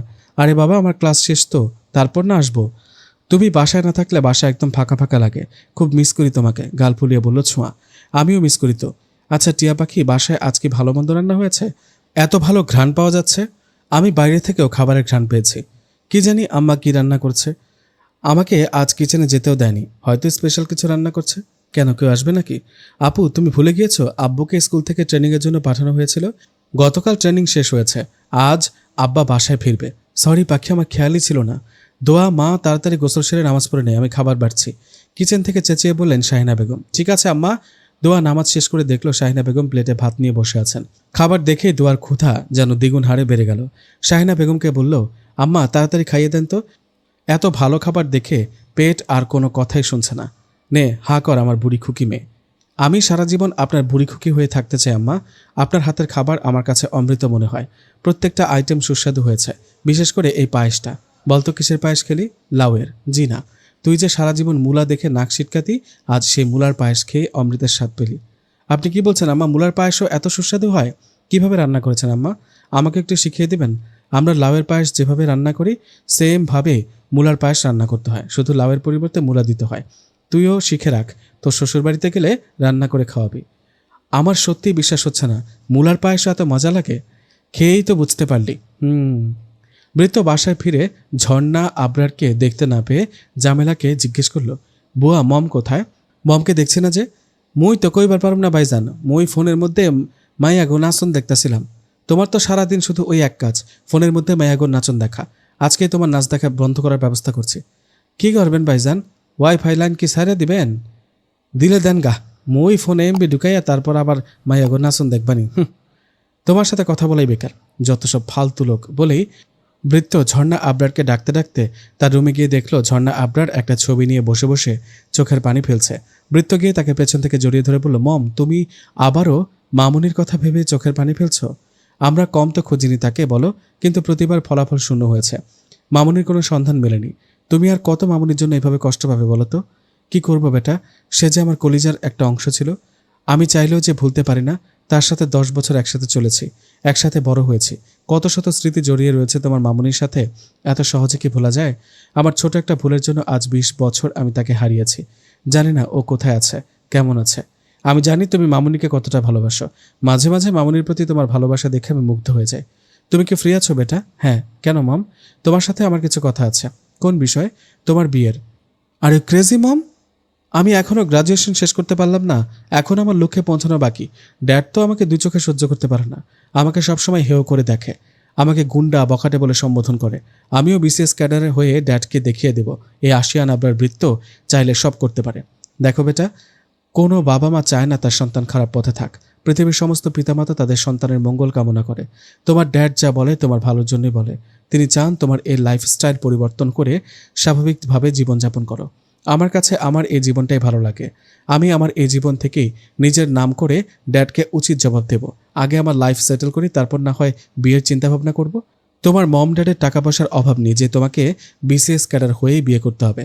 তবে নিজে প্রতিষ্ঠিত হতে চেয়েছো, এতে আমি অনেক খুশি হয়েছি। কিন্তু বিয়ের পরেও তো প্রতিষ্ঠিত হওয়া যায় বেটা। আমি এই মেয়েটাকে কিছুতেই হাতছাড়া করতে পারবো না। এমন একটা মেয়ের প্রয়োজন আছে তোমার লাইফে। তাই আমি যে ডিসিশন নিয়েছি সেটাই ফাইনাল। মম তুমি ভুল ডিসিশন নিয়েছো। নো বেটা, আমি যে সিদ্ধান্ত নিয়েছি ভেবে চিন্তে নিয়েছি। আমি চাই তোমার এই ছন্নছড়া এলোমেলো জীবনে এমন কেউ আসুক সে যে তোমার জীবনটাকে আলোকিত করে দিতে পারে, তোমাকে হেদায়েতের পথ দেখাতে পারে। আর আল্লাহর ইচ্ছায় আমি এমন একজনের দেখা পেয়ে গিয়েছি। আমার দৃঢ় বিশ্বাস আমি মা হয়ে তোমার প্রতি যে দায়িত্ব পালন করতে পারিনি, সেই স্ত্রী হয়ে পারবে তোমাকে একটা সুন্দর জীবন দিতে। কিন্তু মম, তুমি তো বলতে মামুনির মেয়েকে তোমার ছেলের বউ করে আনতে চাও। হ্যাঁ বেটা, তোমার মামুনির সাথে আমার পরিচয় হয় ক্লাস 6 থেকে। খুবই মেধাবী ছাত্রী ছিল। ক্লাসের প্রথম দিনে তার সাথে আমার বন্ধুত্ব গড়ে ওঠে। আস্তে আস্তে আমাদের বন্ধুত্বের সম্পর্ক বোনের সম্পর্কে রূপ নেয়। আর বোনের সম্পর্কটা চিরস্থায়ী করার জন্য দুজনে বেআইন হওয়ার প্রতিজ্ঞা করি। কিন্তু ভাগ্যের নির্মম পরিহাসে আজ 20 বছর তার দেখা নেই। জানি না আদৌ সে বেঁচে আছে কিনা, আর বেঁচে থাকলে আদৌ কন্যা সন্তানের জননী হয়েছে কিনা। তাই মামুনির মেয়ের আশা বাদ দাও বেটা। নো ওয়ে মম, তাহলে তুমিও তোমার বৌমা নাতি নাতনির মুখ দেখার আশা বাদ দাও। তোমার মুখে মামুনির গল্প শুনতে শুনতে মামুনির মেয়েকে আমি ভালোবেসে ফেলেছি। আই নিড মাই মামুনির মেয়ে। মামুনির মেয়ে ছাড়া আমার লাইফে অন্য কোনো মেয়ে অ্যালাউ হতে পারবে না। পারলে মামুনির মেয়েকে এনে দাও, দেখবে নাচতে নাচতে বিয়ে করব। আমি বুঝতে পেরেছি বেটা, পুরোটাই তোমার বিয়ে না করার বাহানা। এজন্যই তোমাকে এত ভালোবাসি মম। আমি না বলতে তুমি আমার মনের কথা বুঝে যাও। এই মুহূর্তে আমি কোনো বিয়ে টিয়ে করতে পারবো না। আগে আমার ক্যারিয়ার, তারপর বিয়ে। ঠিক আছে বেটা, আজ পর্যন্ত তোমার কোনো চাওয়া অপূর্ণ রাখিনি, আর এই চাওয়াটাও পূর্ণ করলাম। Love you mom. রাতে দোয়া পড়তে বসেছে এমন সময় দেখে সিমরান কল করেছে। দোয়া ফোন রিসিভ করতে ওই পাশ থেকে সিমরান বলল, আসসালামু আলাইকুম কিউটি পাখি। ওয়ালাইকুম আসসালাম সুন্দরী। তুমি কি সুন্দরী বলে আমাকে অপমান করলে দোয়া? না সিমরান, আমার আম্মা আর বোনের পরে আমার দেখা সবচেয়ে সুন্দরী তুমি। উচ্চতায় 5 ফুট 4 ইঞ্চি, হরিণের মতো কালো চোখ, শ্যাম বর্ণের মায়াবী চেহারা। আহা, যে কোনো লোকের মুখ থেকে মাশাআল্লাহ শব্দ বের হতে বাধ্য হবে তোমাকে দেখে। বিশ্বাস করো, আমার যদি ভাই থাকতো তোমাকে আমার ভাইয়ের বউ করে নিতাম। সিরিয়াসলি? অবশ্যই। তাহলে এখনই আন্টিকে আমার জন্য বর ডাউনলোড করতে বলো। বলি তো, এই তো কিছুদিন আগেও বলেছি। আম্মা আমাদের 2 বোনের জন্য একটা ভাইয়া আনার ব্যবস্থা করেন। আম্মা রাজি হন না। তিনি বলেন, মেয়েরা বড় হয়েছে, এখন বাবু হলে সমাজের লোকেরা কি বলবে, মানুষ ছিছি করবে। আম্মাকে কোনোভাবেই রাজি করাতে পারি না। ইস, মনটাই ভেঙে দিলে। দোয়া, হ্যাঁ বলো। তোমার সাথে একটা কথা শেয়ার করতে চাচ্ছিলাম। ঠিক আছে বলো। আমার মনে হয় আমি প্রেমে পড়েছি দোয়া। আই এম ইন লাভ দোয়া। অভিভায়াকে দেখার পর আমার কি যেন হয়েছে, সবখানে শুধু অভিভায়াকেই দেখতে পাচ্ছি। জানো তো, আজ বাসায় আসার সময় গাড়িতে থাকা ড্রাইভারের মাঝের অভিভায়াকে দেখেছি। আবার বাসায় আমাদের কাজ করে মোকলেস ভাই, তাকেও আজ অভিভায়া মনে হচ্ছিল। মোট কথা আমার মস্তিষ্ক জুড়ে শুধু অভিভায়া বিরাজ করছে। প্লিজ দোয়া, আমাকে একটু হেল্প করো। তুমি হারামের দিকে পা বাড়াচ্ছ সিমরান, আমি এই ব্যাপারে তোমাকে বিন্দুমাত্র সাহায্য করতে পারবো না। ইসলামে প্রেমকে স্পষ্ট হারাম করেছে। রসুল সাল্লাহ আলাইসাল্লাম বলেছেন, যেখানে দুইজন বেগানা নারী পুরুষ নির্জন একত্রিত হয় সেখানে তৃতীয়জন হয় শয়তান। সহিহ তিরমিজি শরীফে হাদিস নাম্বার 1171। এখানে নির্জনে নারী পুরুষকে একত্রিত হতে স্পষ্টত নিষেধ করা হয়েছে। এমনকি আমরা মোবাইলে কথা বলার সময় নির্জনে কথা বলি, নির্জনে SMS আদান প্রদান করি এবং তখন দুজনের মধ্যে কোনোরূপ বাধা থাকে না। একসময় কথাবার্তাটা কতটা অশালীন মুহূর্তে পৌঁছায়, যার দ্বারা মুখের ও অন্তরের জিনা হয়, যা স্পষ্ট হারাম। আল্লাহ তাআলা বলেন, তোমরা অশ্লীলতার ধারের কাছেও যেও না। আল ইসার 17/32। রসুল সাল্লাহ আলাইসাল্লাম বলেছেন, চোখের জিনা হচ্ছে দেখা, কানের জিনা হচ্ছে শোনা, হাতের জিনা হচ্ছে ধরা, জিহ্বার জিনা হচ্ছে কথা বলা, পায়ের জিনা হচ্ছে তার দিকে হেঁটে যাওয়া, আর অন্তরের জিনা হচ্ছে তাকে নিয়ে কল্পনা করা এবং লজ্জাস্থান তা মিথ্যায় বা সত্যে পরিণত করা। মিশকাত শরীফে হাদিস নাম্বার 86। রসুল সাল্লাহ আলাইসাল্লাম আরও বলেছেন, যে সকল নারী পুরুষ জিনা নামের অশ্লীল কাজ করবে তারা একসাথে উলঙ্গ অবস্থায় আগুনে জ্বলতে থাকবে। মিশকাত শরীফে হাদিস নাম্বার 4621। যেখানে ইসলামে এত নিষেধাজ্ঞা জারি করেছে সেখানে আমি তোমার বান্ধবী হয়ে কিভাবে তোমাকে পাপের দিকে ঠেলে দিব সিমরান? আসলে দোয়া ইসলাম সম্পর্কে আমার জ্ঞান খুবই কম, আমি জানিও না এসব বিষয়ে। তোমাকে অনেক অনেক ধন্যবাদ আমাকে এই বিষয়ে জানানোর জন্য। আমিও চেষ্টা করব তোমার মতো হতে। আমাকে সাহায্য করবে তো দোয়া? ইনশাআল্লাহ, এক্ষেত্রে আমার সম্পূর্ণ সাপোর্ট পাবে তুমি। ঠিক আছে দোয়া, রাখছি। আল্লাহ হাফেজ। আসসালামু আলাইকুম। ওয়ালাইকুম আসসালাম। গল্পটি কার কাছে কেমন লেগেছে অবশ্যই আমাদেরকে কমেন্ট করে জানাবেন। গল্পটি ভালো লেগে থাকলে অবশ্যই একটা লাইক দিবেন এবং শেয়ার করে দিবেন আপনার পরিচিত জনের কাছে, এবং অবশ্যই এই চ্যানেলটিকে সাবস্ক্রাইব করতে ভুলবেন না। Please baby, cool down. এত হাইপার হচ্ছ কেন? সিরিয়াসলি পাপা, তুমি এত কিছুর পরেও আমাকে শান্ত হতে বলবে? আমার মনে হচ্ছে এক্ষুনি ওই গাইয়া মেয়েকে শেষ করে দিতে। তুমি শুধু শুধু টেনশন করছো বেবি। এমন তো নয় যে বৃত্ত তোমাকে ছেড়ে ওই গাইয়া মেয়েকে বিয়ে করে নিয়েছে। বৃত্ত তোমার ছিল আর তোমারই থাকবে। ইউনো পাপা, বৃত্তকে আমি কতটা ভালোবাসি। এতগুলো বছর বৃত্তের জন্য আমার মনে একটু একটু করে অনুভূতির জন্ম দিয়েছি, আর আজ শুধুমাত্র ওই গাইয়া 1.5 ফুট মেয়ের জন্য বৃত্ত সবার সামনে আমাকে অপমান করলো, এমনকি আমাকে মেরে ফেলার হুমকিও দিয়েছে। পৃথিবীর সব কষ্ট সহ্য করা গেলেও ভালোবাসার মানুষের দেওয়া কষ্ট সহ্য করা যায় না papa. I feel your pain baby. সেই ছোটবেলায় তোমার মম মারা যায়, তারপর থেকে আমি একাই তোমাকে মায়ের আদর আবদার সব দিয়ে বড় করেছি, কিন্তু বিন্দুক মাত্র কষ্ট পেতে দেইনি।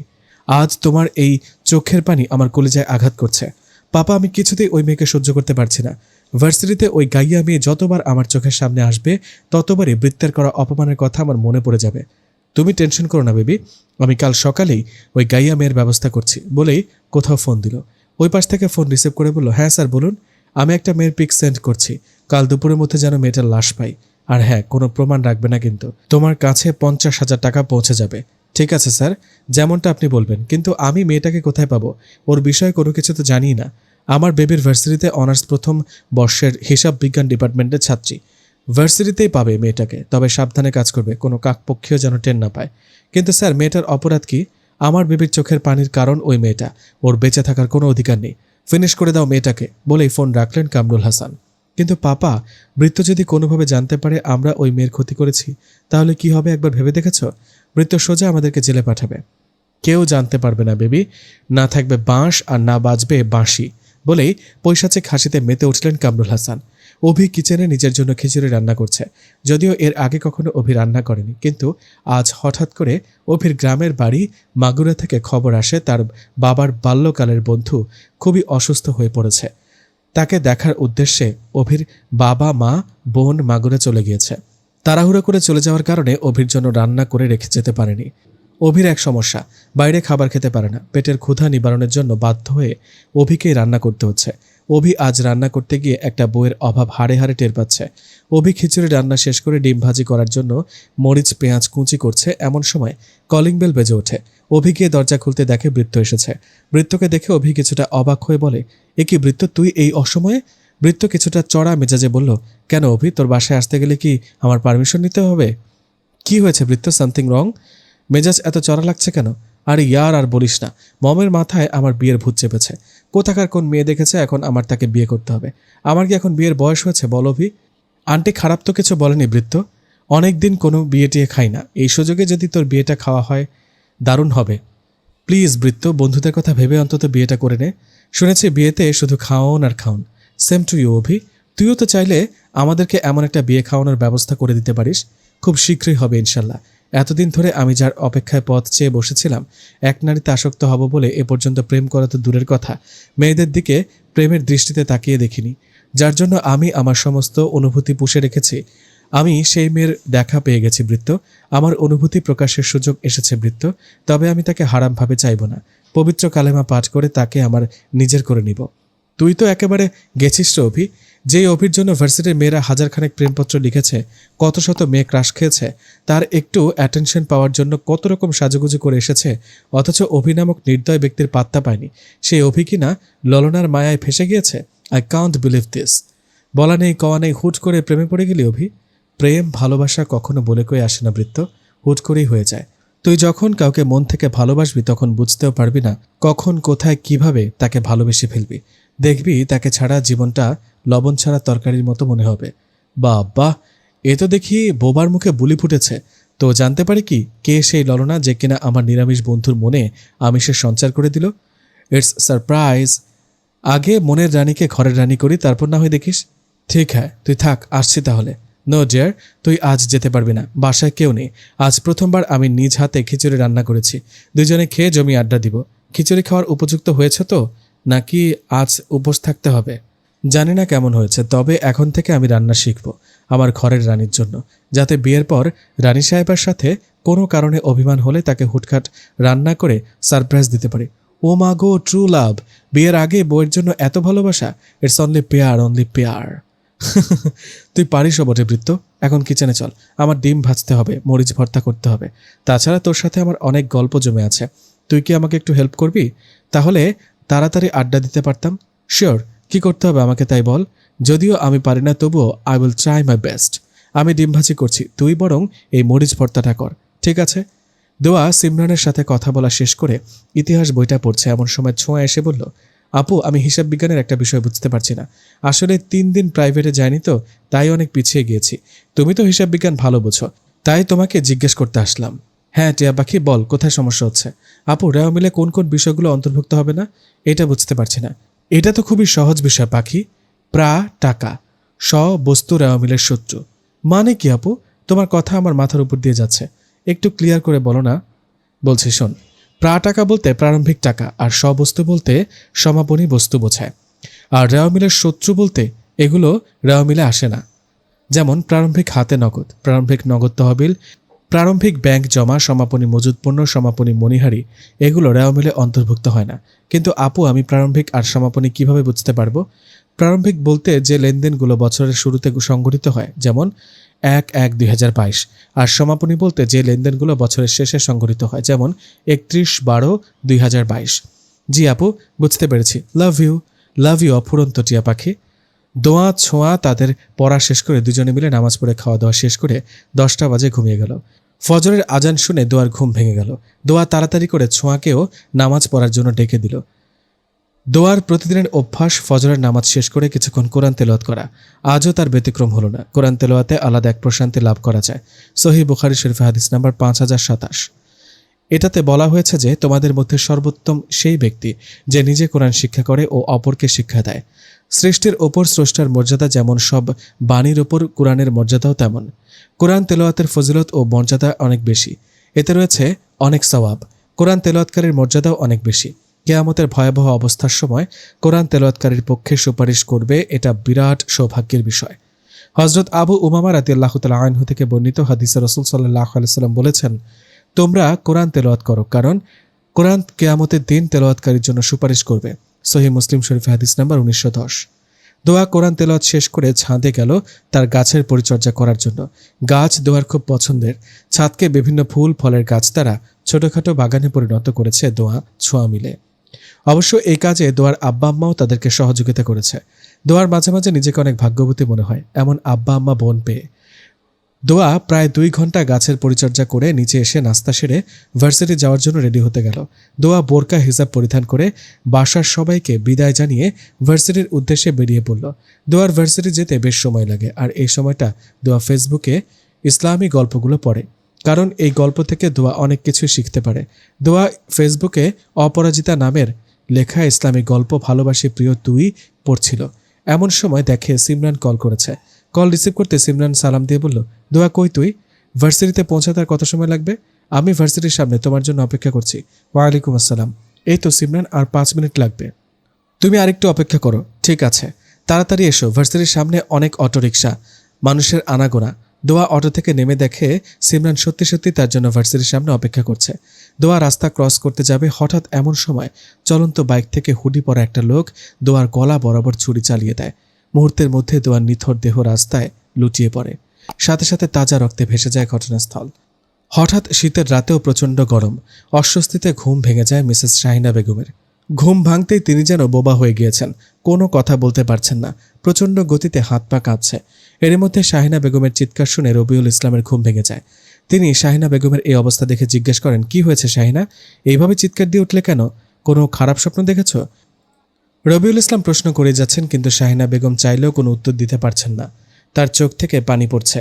শাহিনা বেগমের থেকে কোনো রেসপন্স না পেয়ে রবিউল ইসলাম আবারও জিজ্ঞাসা করলেন, শাহিনা কিছুতে বলো, কি হয়েছে? তিনি টি টেবিল থেকে পানি নিয়ে শাহিনা বেগমের হাতে দিয়ে বললেন, এ নাও পানি খেয়ে একটু ইজি হয়ে বলো কি হয়েছে, খুব টেনশন হচ্ছে আমার। দোয়াকে নিয়ে খুবই খারাপ একটা স্বপ্ন দেখেছি। ভোরের স্বপ্ন নাকি সত্যি হয়, আমার মেয়েটার কিছু হবে না তো, বলে কান্না শুরু করলেন শাহিনা বেগম।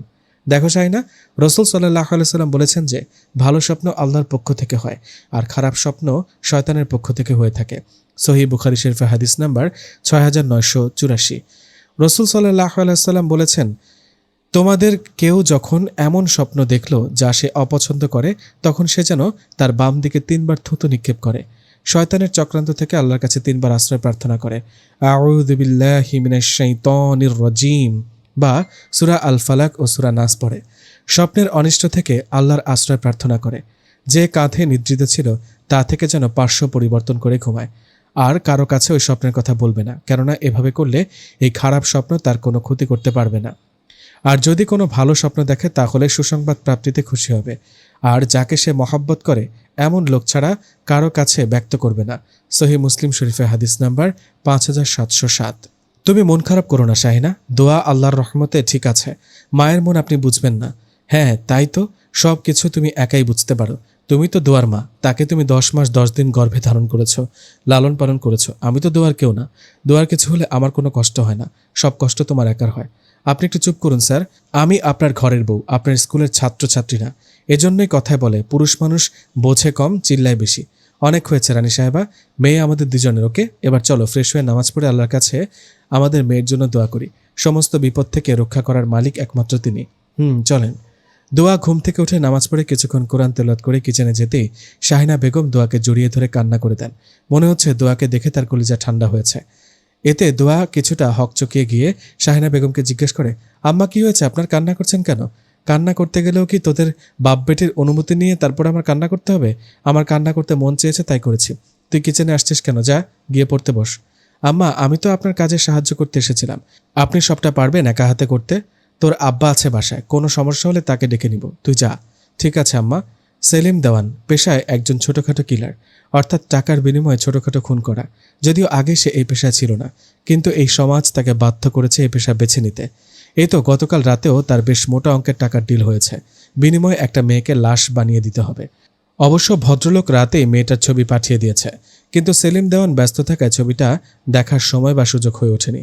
কিন্তু সেলিম দেওয়ান সকালে ছবির দিকে তাকিয়ে পরিচিত একটা অবয়ব দেখে থমকে গেল। আরে এ তো সেই মেয়েটা, যেই মেয়ে কয়েক মাস আগে একজন ফেরেশতার মতো তার দিকে সাহায্যের হাত বাড়িয়ে দিয়েছিল। আজ শুধুমাত্র এই মেয়েটার জন্যই তার স্ত্রী কন্যা এই পৃথিবীর আলো দেখতে পেরেছে। কয়েক মাস আগে যখন সেলিম দেওয়ানের স্ত্রী প্রসব বেদনায় হসপিটালের বেডে কাতরাচ্ছিল, অথচ বি নেগেটিভ রক্তের অভাবে তার সিজার হচ্ছিল না, ডোনার মিসিং ছিল, এমনকি ব্লাড ব্যাংকে রক্তও ছিল না, সেলিম দেওয়ান স্ত্রীর এই অবস্থা দেখে প্রায় পাগল হয়ে পড়েছিল। ঠিক তখন এই মেয়েটা তার দিকে সাহায্যের হাত বাড়িয়ে দেয়। নিজের ব্লাড গ্রুপ ম্যাচ না করায় তার বান্ধবীকে নিয়ে আসে ব্লাড দেওয়ার জন্য। যে মেয়েটা তার এত বড় উপকার করলো, আর আজ সেই মেয়েকে খুন করার জন্য টাকা নিয়েছে সে। ভাবতেই সেলিম দেওয়ানের নিজের ওপর ঘৃণা হতে লাগলো। সেলিম দেওয়ান সিদ্ধান্ত নিল সে আর এই পথে থাকবে না, না হলে কবে দেখা যাবে তার নিজের হাতে নিজের স্ত্রী কন্যাকে খুন করার সুপারিশ আসলো। সে এই পথ ছেড়ে আবারও সৎ পথে উপার্জন করবে। এতে যদি তার নুন ভাত খাইতে হয় তাই খাবে।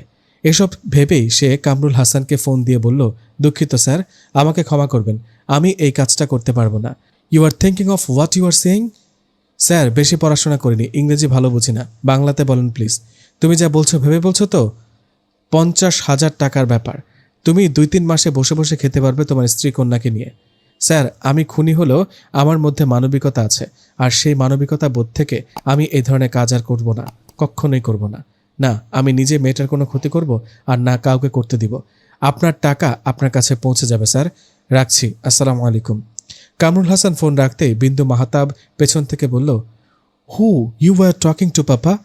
সেই কিলারটা ফোন করেছিল, বলেছে সে এই কাজ করতে পারবে না। বুঝলাম না, যেখানে টাকা দেখলে কাঠের পুতুলো হাঁ করে থাকে সেখানে এর আবার কি হলো? এতগুলো টাকা হাতছাড়া করে দিল। নো টেনশন পাপা, আমার পথের কাটা আমি নিজেই উপড়ে ফেলতে পারবো, কারো সহযোগিতার প্রয়োজন নেই আমার। বেবি, কি করতে চাইছো তুমি? বৃত্ত যদি জানতে পারে? জানতে পারবে না papa. Okay baby, carry on. দোয়া যথারীতি নাস্তা সেরে বোরকা হিজাব পরিধান করে ভার্সিটিতে চলে এসেছে, কিন্তু সিমরান এখনও আসেনি। সিমরান ফোন করে জানিয়েছে দোয়া যেন ক্লাসরুমে গিয়ে বসে থাকে। দোয়ার ডিপার্টমেন্ট 2 তলায়। দোয়া 2 তলায় আসতেই হঠাৎ করে ফ্লোরে পিচ্ছিল জাতীয় কিছুর উপর পা লেগে পড়ে যেতেই কোনো এক বলিষ্ঠ হাতের বাঁধনে আটকা পড়ে গেল। দোয়া হাতের অধিকারী মানুষটাকে দেখতে সামনে তাকিয়ে অবাক হয়ে যায়। দোয়া তার সামনে থাকা মানুষটাকে কখনো এখানে আশা করেনি। দোয়া অনেক বেশি অবাক হয়ে জিজ্ঞেস করল, ইংলিশ আপা, আপনি এখানে? ইয়াস, আই অ্যাম। কিন্তু আপনি তো আমাকে শত্রু মনে করেন, আর শত্রুকে কেন পড়ে যাওয়ার হাত থেকে বাঁচাতে সাহায্য করলেন? বিন্দু কিছু বলতে যাবে তার আগে বৃত্ত এসে বলল, কাম অন বিন্দু, এতদিন তোকে আমার বন্ধু মনে করে এসেছি, কিন্তু আজ তুই আমার শত্রুর মতো কাজ করলি। ইউ ট্রাস্ট মি বৃত্ত? I don't know what I did. হ্যাঁ, তুই জানিস না, কিন্তু না জেনেই আজ আমার শত্রুকে সাহায্য করেছিস। তোর কথা আমি কিছুই বুঝতে পারছি না, একটু ক্লিয়ার করে বল বৃত্ত। তাছাড়া আমি আমার ভুল বুঝতে পেরেছি বৃত্ত। আমি ডিসাইড করেছি ওই গাইয়া মেয়ে, উপস সরি, দোয়ার কাছে ক্ষমা চাইব। পরক্ষণে ইংলিশ আপা মনে মনে বলল, তুই কি ভেবেছিস আমি ওই গাইয়া মেয়েকে ক্ষমা করে দিব? নো ওয়ে বৃত্ত। আমি এইভাবে লোক দেখানো সাহায্য করে তোর মনে আমার প্রতি বিশ্বাস স্থাপন করব, যাতে ওর কোনো ক্ষতি করলে আমাকে তুই ভুলেও সন্দেহ করতে না পারিস। তারপর ওই 1.5 ফুটের মেয়েকে এমন শিক্ষা দিব যা ও কল্পনা করতে পারবে না। ফ্লোরে এই পিচ্ছিল জাতীয় মেডিসিন আর কেউ নয়, আমি ফেলে রেখেছি ওই 1.5 ফুটকে শাস্তি দেওয়ার জন্য। আজ যদি মিস 1.5 ফুট এখানে স্লিপ খেয়ে পড়ে যেত, নিশ্চিত কোমর ভেঙে বিছানায় শুয়ে থাকতো। তাহলে আমার ভার্সিটিতে এসে এই 1.5 ফুট মেয়েটাকে চোখের সামনে দেখতে হতো না। এই মেয়েটাকে আমি যতবারই দেখি ততবারই আমার ওর দেওয়া থাপ্পড়ের কথা মনে পড়ে যায়, আর তখনই আমার ভেতরের আগুন জ্বলতে থাকে। ইদানিং তুই হিসাব বিজ্ঞানের ম্যাথ হয়ে গিয়েছিস, আমি চাইলেও তোকে বুঝতে পারি না বৃত্ত। তুই ঠিক কি করতে চাইছিস আমাকে একটু বলবি? এই তো সেদিন ওই গাইয়া মেয়েটার মাথায় ডিম ছুঁড়েছিলাম বলে আমাকে যা নয় তাই বলে অপমান করলি, এমনকি আমাকে মেরে ফেলারও হুমকি দিলি। আজ আবার নিজেই ওর কোমর ভেঙে ঘরে বসিয়ে রাখার প্ল্যান করলি। দোয়া এতক্ষণ নীরব দর্শকের মতো দাঁড়িয়ে সবটা শুনছিল। দোয়া ভাবতেও পারেনি বৃত্ত এইরকম কিছু করবে। দোয়া এসে বৃত্তকে বলল, ছি, আমি ভাবতেও পারিনি আপনি আমার উপর প্রতিশোধ নিতে এমন কিছু করবেন। আমি ভেবেছিলাম হয়তো আপনি আপনার ভুল বুঝতে পেরেছেন, কিন্তু না। আসলে শিক্ষিত হলে মানুষ হওয়া যায় না। মানুষ হতে গেলে তার ভেতরে মনুষ্যত্ব বোধ থাকা লাগে, কিন্তু আপনার ভেতরে কোনো মনুষ্যত্ব বোধ নেই। তোমার সাথে একটু ভালো ব্যবহার করেছিলাম বলে তুমি ভেবেছ আমি আমার অপমানের কথা ভুলে গিয়েছি? No way miss 1.5 foot. তোমার দেওয়া থাপ্পড়ের কথা মনে পড়লে প্রতিনিয়ত আমার ভেতরের হিংস্রতা বৃদ্ধি পায়। সেই থাপ্পড়ের ভিডিও দেখে আগে যারা আমাকে দেখে ভয়ে কাঁপতো, তারা এখন আমাকে দেখে হাসাহাসি করে। তখন মনে হয় কি জানো, তোমাকে জাস্ট পুঁতে দিই। কিন্তু না, তোমাকে মেরে দিলে গল্পটা তো জমবে না, তোমাকে আমি তিলে তিলে মারবো। একটা প্রবাদ আছে জানেন? যদিও আমি আপনাদের মতো এত ইংরেজি জানি না, তবুও যাকে ইংরেজিতে বলে বার্কিং ডগ সেলডম বাইটস, আর বাংলাতে বলে যত গর্জে তত বর্ষে না। আপনার অবস্থাও হয়েছে সেরকম, তবে আপনার মধ্যে যথেষ্ট শিক্ষার অভাব রয়েছে। আমার তো আফসোস হয় সেই মায়ের প্রতি যে আপনার মতো সন্তানকে গর্ভে ধারণ করেছিল। কেমন মা তিনি, যিনি তার সন্তানকে সঠিকভাবে শিক্ষা দিতে পারেনি? ইউ ব্লাডি গার্ল, তোমার সাহস হয় কি করে আমার মমের সম্পর্কে বলার? বলে দোয়াকে থাপ্পড় মারার জন্য হাত ওঠাতেই অভি এসে বৃত্তের হাত ধরে ফেলে বলে, পাগল হয়ে গেছিস তুই বৃত্ত? হ্যাঁ, আমি পাগল হয়ে গেছি অভি। এই 1.5 ফুটের মেয়ে শুধু আমাকে অপমান করেই ক্ষান্ত হয়নি, এখন আবার আমার মমের শিক্ষা নিয়ে প্রশ্ন তুলেছে। কি হচ্ছে এখানে? রাগান্বিত স্বরে প্রশ্ন করলেন প্রিন্সিপাল স্যার। আর বৃত্ত, তুমি নিশ্চয়ই আবার কোনো ঝামেলা শুরু করেছো। দেখো বৃত্ত, তুমি হতে পারো মালিকের ছেলে, তাই বলে এই ভার্সিটিতে এসে যা খুশি তাই করতে পারবে না। তোমার বাবা সামিউল আবরার আমাকে কল করে জানিয়েছেন, তুমি যদি ভার্সিটিতে এসে আর কোনো প্রকার ঝামেলা করো, তোমাকে যেন সোজা আমি পুলিশে দিয়ে দিই। আর নেক্সট টাইম আমি তাই করব, মাইন্ড ইট।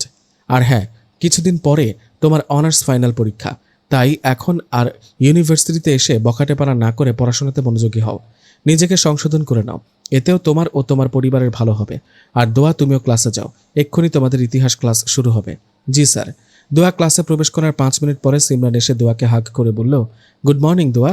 10টা বাজে আর এখন তুমি গুড মর্নিং বলছো?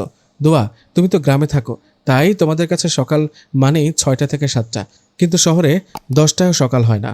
অবশ্য চাকরিজীবীদের কথা আলাদা, যারা বেকার ঘুরে বেড়ায় হয়তো তারা এখনো ঘুমিয়ে আছে। কিন্তু যে যাই বলুক, আমার গ্রামের পরিবেশ খুব ভালো লাগে। আমি তো ভেবেছি পরীক্ষা শেষ করে তোমাদের গ্রামে ঘুরতে যাব। নিবে তো আমাকে তোমাদের গ্রাম দেখাতে? ইনশাআল্লাহ খুব শীঘ্রই নিয়ে যাব। ধন্যবাদ দোয়া, লাভ ইউ অফুরন্ত। কিছুক্ষণের মধ্যে ক্লাসে ইতিহাস ম্যাম প্রবেশ করলো। আজ ম্যাথের টিচার না থাকায় 3টা ক্লাস হলো। দোয়া ক্লাস শেষ করে ক্লাসরুম থেকে বের হতেই ইংলিশ আপা এসে বলল, জানো দোয়া, এই পৃথিবীতে আমার আপন বলতে শুধু পাপা আছে। আমি খুব ছোট থাকতে আমার মম মারা যায়। তোমার মতো একটা বোনের খুব আফসোস করি আমি। তুমি কি আমার বোন হবে দোয়া? দোয়া, আমি জানি তুমি আমাকে বিশ্বাস করতে পারছো না, আর বিশ্বাস করবে বা কিভাবে? আমি যে তোমার সাথে অনেক অন্যায় করেছি, বড় বোন মনে করে কি আমাকে ক্ষমা করে দেওয়া যায় না দোয়া? দোয়া কিছু বলার আগে সিমরান দোয়াকে একটু সাইডে নিয়ে গিয়ে বলল, দোয়া, এই ইংলিশ আপাকে আমার মোটেও সুবিধার মনে হচ্ছে না। এসব ওর নাটক, তুমি ওর মিষ্টি কথায় চিরাভিজিও না। দেখ সিমরান, ক্ষমা করা মহৎ গুণ। ক্ষমা মানুষকে শুদ্ধ করে, পরিশোধিত করে, আলোকিত করে। রসুল সাল্লাল্লাহু আলাইহি ওয়াসাল্লাম বলেছেন, যে প্রতিশোধের শক্তি থাকার সত্ত্বেও ক্ষমা করে দেয়, সে আমার নিকট সবচেয়ে প্রিয়। তার মানে তুমি ইংলিশ আপাকে ক্ষমা করে দিবে? হ্যাঁ, একটা সুযোগ দেওয়াই যায়। ঠিক আছে দোয়া, তুমি যা ভালো মনে করো। দোয়া গিয়ে ইংলিশ আপাকে বলল, আপনার প্রতি অভিযোগ নেই আমার, আমি আপনাকে ক্ষমা করে দিলাম। ইংলিশ আপা দোয়াকে জড়িয়ে ধরে বলল, ধন্যবাদ দোয়া, তুমি আসলে অনেক বড় মনের মেয়ে। এরপর ইংলিশ আপা মনে মনে বলল, তোমার এই ভালো মানসিকতাই তোমার জীবনের কাল হয়ে দাঁড়াবে দোয়া।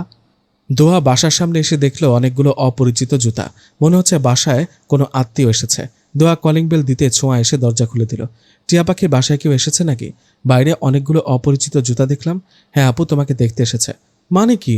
তোমার বিয়ের সম্বন্ধ নিয়ে এসেছে আপু। আশ্চর্য, আমাকে দেখতে আসবে অথচ আমি জানি না। আম্মা কই রে টিয়া পাখি? আম্মা কিচেনে মেহমানদের জন্য নাস্তা তৈরি করছেন। দোয়া গিয়ে শাহিনা বেগমকে জড়িয়ে ধরে বলল, আমি এখন বিয়ে করব না আম্মা, আপনাদেরকে ছেড়ে থাকার কথা আমি ভাবতেও পারি না। আজকে যে আমাকে দেখতে আসবে, এই কথাটা আমাকে একবারও জানানোর প্রয়োজন মনে করলেন না আম্মা? পাগলি মেয়ে, কান্না করছিস কেন? দেখতে আসলে কি বিয়ে হয়ে যায় নাকি? তাছাড়া ওনারা হুট করে এসেছেন, আমি বা তোর আব্বা কেউই এই বিষয়ে অবগত নই। তোর ফুপু রেহানা শিকদার এনাদের নিয়ে এসেছেন মাগুরা থেকে। তোর ফুপুর দুঃসম্পর্কের আত্মীয় হয়। তুই তো জানিসই তোর ফুপু আমাদের পছন্দ করেন না, আমাদের চলাফেরা লাইফস্টাইল তার পছন্দ নয়। এখন যদি আমি তাদেরকে মুখের ওপর না করে দিতাম, এটা ভালো দেখাতো না মা, তাদেরকে অপমান করা হতো। তবে কোনো পুরুষ মানুষ আসেনি মা, শুধু 2জন মহিলা আর ছোঁয়ার বয়সে একটা মেয়ে এসেছে। তুই ফ্রেশ হয়ে বোরকা ছেড়ে একটা ভালো 3 পিস পরে আয়। আমরা তোর অমতে বিয়ে দেব না মা, তুই এই বিষয় নিয়ে নিশ্চিন্তে থাকতে পারিস। কেননা বিয়ে কোনো খেলা নয়, এটা হলো 2টি জীবনের চিরবন্ধন। ইসলামী বিবাহ বন্ধনের জন্য প্রথমত শর্ত হলো পাত্রপাত্রীর সম্মতি। সুতরাং তারা যেখানে বিবাহ করতে সম্মত নয়, সেখানে জোরপূর্বক বিবাহ দেওয়া তাদের অভিভাবকের জন্য বৈধ নয়। মহানবী সাল্লাল্লাহু আলাইহি ওয়াসাল্লাম বলেছেন, কুমারী নারীর বিয়ে সম্বন্ধে তার মতামত নেওয়া হবে। সে যদি চুপ থাকে তবে তাই তার সম্মতি, আর যদি সে অস্বীকার করে তবে তার উপর কোনো চাপ প্রয়োগ করা চলবে না। নাসাঈ শরীফের হাদিস নাম্বার 3270। দোয়া ফ্রেশ হয়ে কালো রঙের একটা 3 পিস পরে রেডি হয়ে নিল। দোয়া রুম থেকে বের হতে যাবে, এরই মধ্যে দোয়ার ফুপু রুমে প্রবেশ করে বলল, একিরে দোয়া, এইভাবে ফকিন্নির বেশে পাত্রপক্ষের সামনে যাবি? তোর কি ভালো জামা কাপড় নাই? এমনিতেই তো খাটো, কই একটু ভালো করে সাজগোজ করবি যাতে তাদের পছন্দ হয়। তা নয় হুজুর সেজে মাথায় 1 হাত ঘোমটা দিয়া পাত্রপক্ষের সামনে যাচ্ছিস।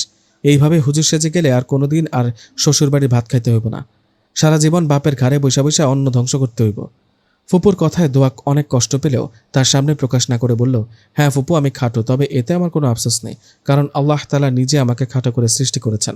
কেউ পছন্দ করুক বা না করুক, আল্লাহ তাআলা যার জন্য আমাকে সৃষ্টি করেছেন সে ঠিকই পছন্দ করবে। তোর মতো 4 আঙ্গুলের মেয়ের থেকে কি এখন আমার হাতে শিখতে হইব? এজন্যই কারো উপকার করতে হয় না, উপকারের বিনিময়ে লাত্তি উষ্টা খাইতে হয়। তোর ভালো চাই বললে এই সম্বন্ধটা আনছিলাম। ছেলে দেখতে যেমন ফার্স্ট ক্লাস, তেমনই পড়াশোনায় ফার্স্ট ক্লাস। শহরের নাম করে একটা ভার্সিটিতে অনার্স করছে, কিছুদিনের মধ্যে গ্রাজুয়েশন শেষ করবে। তাছাড়া ওদের শহরে নিজস্ব বাড়ি গাড়ি রয়েছে, বাবার যা সম্পত্তি আছে তাতে ছেলে চাকরি বাকরি না করলেও চলবে। এমন পরিবারে বিয়ে হলে রাজরানী হয়ে থাকতে পারতি। কিন্তু এখন আমার মনে হয় আমি তোদের এখানে এনে অনেক বড় ভুল করে ফেলছি। যাই হোক, এখন তো আর মেয়ে না দেখে তাদের ফিরিয়ে নিয়ে যেতে পারবো না। আপনি বরং আমার সাথে তাদের সামনে গিয়ে উদ্ধার করুন। এতক্ষণ দরজায় নীরব দর্শক হয়ে দাঁড়িয়েছিলেন শাহিনা বেগম। রেহানা শিকদার চলে যেতেই শাহিনা বেগম এসে দোয়াকে জড়িয়ে ধরে চোখের পানি মুছে বললেন, তোর ফুপুর কথা কিছু মনে করিস না মা, মেহমানরা অনেক সময় অপেক্ষা করছে, চোখের পানি মুছে চল। প্রায় এক সপ্তাহ পরে অভির বাবা মা তাদের পাশের বাড়ি মাগুরা থেকে বাসায় ফিরে এলো। ফিরতে ফিরতে প্রায় 8টা বেজে গেল। বাসায় ফিরে দেখলো অভি কিচেনে রান্না করছে আর বৃত্ত ওকে এটা ওটা এগিয়ে দিয়ে সহযোগিতা করছে। বৃত্তকে দেখে অভির মা বলল, বৃত্ত কেমন আছো বাবা, অনেকদিন তোমাকে দেখি না, হঠাৎ কি মনে করে এই গরিবের বাসায়? কেন অভি তোমাকে আমার কথা কিছু বলেনি? তোমরা গ্রামে যাওয়ার পর থেকেই আমি তোমাদের বাসায় রয়েছি। অভির নাকি একা থাকতে ভয় করে, তাই আমাকে যেতে দেয়নি। বলে কি আন্টি, তোমার ছেলেকে তাড়াতাড়ি বিয়ে দিয়ে দাও, তাহলে দেখবে ভয় টয় বাপ বাপ করে পালাবে। এই এক সপ্তাহ অভির সাথে থেকে আমি একটা বিষয় বুঝতে পেরেছি আন্টি, তোমার ছেলের ভয় টয় বলে কিছু নেই, সবই বিয়ে করার ধান্দা। শীতকাল মানে বিয়ের সিজন চলছে তো, বুঝতেই তো পারছো বেচারার মনের অবস্থা। অনেক তো আমার ব্যাপারে বললি, এবার একটু নিজের মনের অবস্থার কথাও বল। এই এক সপ্তাহ রাতে ঘুমের মধ্যে আমাকে বারবার তুই জড়িয়ে ধরেছিস, তাহলে এবার বল বউ কার বেশি প্রয়োজন, আমার নাকি তোর? অভি, বাচ্চাদের মতো কি শুরু করলে? তোমার সাথে আমার কিছু কথা আছে অভি। হ্যাঁ আম্মু বলো। এখন নয়, তুমি রান্না সেরে ফ্রেশ হয়ে নাও, ডিনারের সময় বলবো। ঠিক আছে আম্মু, তুমি জার্নি করে এসেছো, এখন গিয়ে বিশ্রাম নাও। অভি জানতো না আজ তার বাবা মা গ্রাম থেকে ফিরে আসবে, তাই দুজনের জন্য আলু ভর্তা, ডাল আর ডিম ভাজি করেছিল। এখন আবার নতুন করে রাইস কুকারে ভাত বসিয়ে দিয়ে গ্যাসের চুলায় মাছ আর মাংস বসিয়ে দিল। প্রায় 1.5 ঘন্টা পরে অভি রান্না শেষ করে ফ্রেশ হতে গেল। অভি ফ্রেশ হয়ে এসে দেখলো সবাই তার জন্য অপেক্ষা করছে। খাওয়ার এক পর্যায়ে অভি বলল, আম্মু তুমি কি যেন বলতে চেয়েছিলে? তোমার বিয়ের ব্যাপারে বলতে চেয়েছিলাম। আমার বিয়ে মানে? তুমি কি বৃত্তের কথা সিরিয়াসলি নিলে? বৃত্ত মজা করেছে আম্মু, আমি তোমার জন্য মেয়ে দেখে এসেছি। মেয়ে মাশাল্লাহ, মনে হচ্ছিল যেন কোনো জান্নাতি হুর দেখেছি। আমার তাকে খুবই পছন্দ হয়েছে। তোমার যদি কোনো আপত্তি না থাকে তাহলে আমি এই ব্যাপারে আগাতে পারি। আমি এই বিয়ে করতে পারবো না আম্মু, কারণ জানতে পারি? আমি একটা মেয়েকে পছন্দ করি আম্মু। পছন্দ করি বললে ভুল হবে, ইনফ্যাক্ট তাকে ভালোবাসি। আমি বিয়ে করলে তাকেই করব। ঠিক আছে, তবে এই মেয়েটাকে একবার দেখো। আমি শিওর এই মেয়েকে দেখার পর অন্য কোনো মেয়ের চিন্তা তোমার মাথাতে আসবে না। আমি দেখতে চাই না আম্মু, তুমি অনেক বড় ভুল করলে অভি। এই মেয়ে তোমার জীবনসঙ্গী হলে তোমার জীবনটাই পাল্টে যেত। আমি এখন তাদেরকে কি জবাব দিব বলো তো? তাদের কাছে আমার কোনো মুখ থাকলো বলো তো? আমি যাকে ভালোবেসেছি তাকে আমার জীবনসঙ্গী করতে পারলে আমি নিজেকে ধন্য মনে করব, আর আমি শিওর তোমাদেরও তাকে পছন্দ হবে। রাতে খাওয়া দাওয়া শেষ করে দোয়া বিছানা রেডি করছে, এমন সময় দোয়ার ফোনে রেহানা শিকদারের কল আসে। দোয়া কল রিসিভ করে সালাম দিতে ওই পাশ থেকে ঝাঁঝালো কণ্ঠে ভেসে আসলো, খুব তো মুখে ফটর ফটর করেছিলি, কিন্তু কি হলো? ছেলেপক্ষ না করে দিয়েছে। সারা জীবন আমার ভাইয়ের ঘাড়ে বসে বসে অন্ন ধ্বংস কর। আমিও দেখতে চাই কোন ম্যাজিস্ট্রেট আসে তোকে বিয়ে করতে। ফুপু, বেয়াদবি মাফ করবেন, আমি আমার আব্বার ইনকাম খাচ্ছি। আপনি তো আমাদের 1 পয়সা দিয়েও সাহায্য করেন না, আর আল্লাহ রহমতে আমাদের কারো সাহায্যের প্রয়োজনও নেই। তাহলে আপনি কেন বেশি কথা বলেন? 4 আঙ্গুলের মেয়ের মুখের বুলি দেখতো। ক্যানসে মরতে গেছিলাম তোদের বাড়ি বলেই ফোন কেটে দিলেন রেহানা শিকদার। এই আপু, কার সাথে কথা বলেছিলে? ফুপু ফোন দিয়েছিল। কি বলল? পাত্রপক্ষ না করে দিয়েছেন। আলহামদুলিল্লাহ, আল্লাহ যা করেন বান্দার ভালোর জন্যই করেন। তুই ঠিক বলেছিস টিয়া পাখি, অনেক রাত হয়েছে, চল ঘুমোতে হবে। Good night, have a nice dream with me. পাগলি মেয়ে। সময় বহমান, সময় তার আপন গতিতে বইতে থাকে। দেখতে দেখতে শীতের দরজায় বসন্ত এসে কড়া নাড়ছে। প্রকৃতি যখন তার দক্ষিণ দুয়ার খুলে দেয়, বইতে শুরু করে দক্ষিণ হাওয়া। মধুর অমৃত বাণী শোনা যায় কোকিলের কণ্ঠে। রঙের উচ্ছ্বাস জাগে অশোক, পলাশ, শিমুলে। বেরিয়ে আসে শীতের খোলসে ঢুকে থাকা কৃষ্ণচূড়া, রাধাচূড়া, আর এসব ফুলে ফুলে ভ্রমর করে খেলা। তখনই যেন প্রবল বিক্রমে আগমন ঘটে রাজাধিরাজের, ঋতুরাজ বসন্তের, আর তাকে স্বাগত জানাতে প্রকৃতি নেয় এক বর্ণিল সাজ। গাছে গাছে নতুন নতুন পাতা, নতুন ফুলের সমারোহ। অবশ্য ফুল যদি নাও ফোটে, বসন্তের আগমনধ্বনি কোনোভাবেই চাপা দেওয়া যায় না, কারণ কবি যে বলেই দিয়েছেন, ফুল ফুটুক আর নাই ফুটুক, আজ বসন্ত। হ্যাঁ, আজ বসন্ত। প্রতি বছর নাকি এই দিনে ভার্সিটিতে সাংস্কৃতিক অনুষ্ঠানের আয়োজন করা হয়। এবছরও তার ব্যতিক্রম হয়নি। বসন্ত উৎসবকে কেন্দ্র করে এবারও ভার্সিটিতে সাংস্কৃতিক অনুষ্ঠানের আয়োজন করা হয়েছে। পুরো ভার্সিটি সেজে উঠেছে নতুন সাজে। সেই সাথে সেজেছে ভার্সিটির সকল ছাত্রছাত্রীরা। আজ তাদের সাজসজ্জায় বাঙালি সাজের কিছু চিরচেনা বৈশিষ্ট্য লক্ষ্য করা যাচ্ছে, যা বসন্তের অন্যতম অংশ। এসব বৈশিষ্ট্যের মধ্যে রয়েছে মেয়েদের বাসন্তী রঙের শাড়ি, চোখে গাঢ় কাজল, হাতে রেশমি চুড়ি, কপালে কালো টিপ আর খোঁপায় গোজা রঙিন ফুলের মালা। আর ছেলেরা সেজেছে হলুদ পাঞ্জাবিতে। সেই সাথে রয়েছে গ্রাম বাংলার ঐতিহ্যবাহী পিঠাপুলি উৎসব। সব মিলিয়ে ভার্সিটিতে একটা উৎসব মুখর পরিবেশ সৃষ্টি হয়েছে। দোয়া ভার্সিটিতে প্রবেশ করার সাথে সাথে সব ছাত্রছাত্রীরা তাকে দেখে হাসাহাসি শুরু করেছে, কারণ দোয়া অন্যদের মতো শাড়ি চুরি পরে আসেনি। সে প্রতিদিনের মতো আজও বোরকা পরিধান করে এসেছে। দোয়াকে দেখে ইংলিশ আপা বলল, হ্যাভ ইউ গন ম্যাড দোয়া? তোমাকে আমরা সবাই বারবার করে বললাম শাড়ি বা থ্রি পিস পরে আসবে, কিন্তু তুমি আজও সেই গাইয়া ভূত সেজে আসলে। একটা দিনেরই তো ব্যাপার, একদিন বোরকা ছাড়া আসলে কি এমন ক্ষতি হতো তোমার? আমাদের কথার কোনো মূল্য নেই তোমার কাছে দোয়া? আমার মনে হয় কি জানো, তুমি এখনো আমাকে ক্ষমা করতে পারোনি। আমি তোমাকে বোন বলে মেনে নিলেও তুমি আমাকে বোন বলে মানতে পারোনি দোয়া। যদি মানতে তাহলে এই বোনের আবদারটুকু রাখতে। দোয়া কিছু বলার আগে পাশ থেকে একটা মেয়ে বলে উঠল, এই গাইয়া মেয়ের কথা বাদ দাও তো বিন্দু। আমার মনে হয় মেয়েটা কালো কুচকুচে, একদম পাতিলের তলার মতো কালো। তাই তো নিজেকে সবসময় এমন কালো বোরকা দিয়ে আড়াল করে রাখে, যাতে ওর এই কালো কুৎসিত চেহারা কারোর সামনে প্রকাশ না পায়। শাট আপ তুলি, দোয়ার সম্পর্কে আর একটাও বাজে কথা বলবে না তুমি।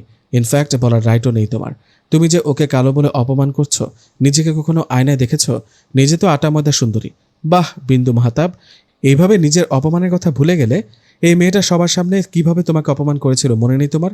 এজন্যই তো বলে যার জন্য করলাম চুরি সেই বলে চোর। সবই মনে আছে আমার। ভুল আমার ছিল, দোয়ার নয়। দোয়া আমাকে চোখে আঙুল দিয়ে আমার ভুল শুধরে দিয়েছে। দোয়ার প্রতি কোনো অভিযোগ নেই আমার। দোয়া, তুমি বরং উপরে গিয়ে বিশ্রাম নাও, কিছুক্ষণ পর তোমাকেও স্টেজে ডাকা হবে।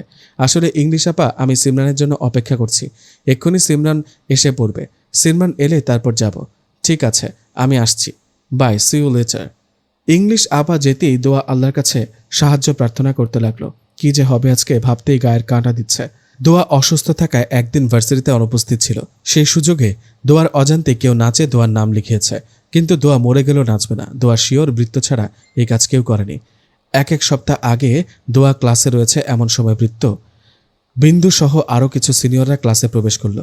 বৃত্ত সবার উদ্দেশ্যে বলল, হ্যালো গাইজ, ইতিমধ্যেই তোমরা হয়তো সবাই জেনে গিয়েছো আমাদের ভার্সিটিতে বসন্ত উৎসবকে কেন্দ্র করে সাংস্কৃতিক অনুষ্ঠানের আয়োজন করা হয়েছে।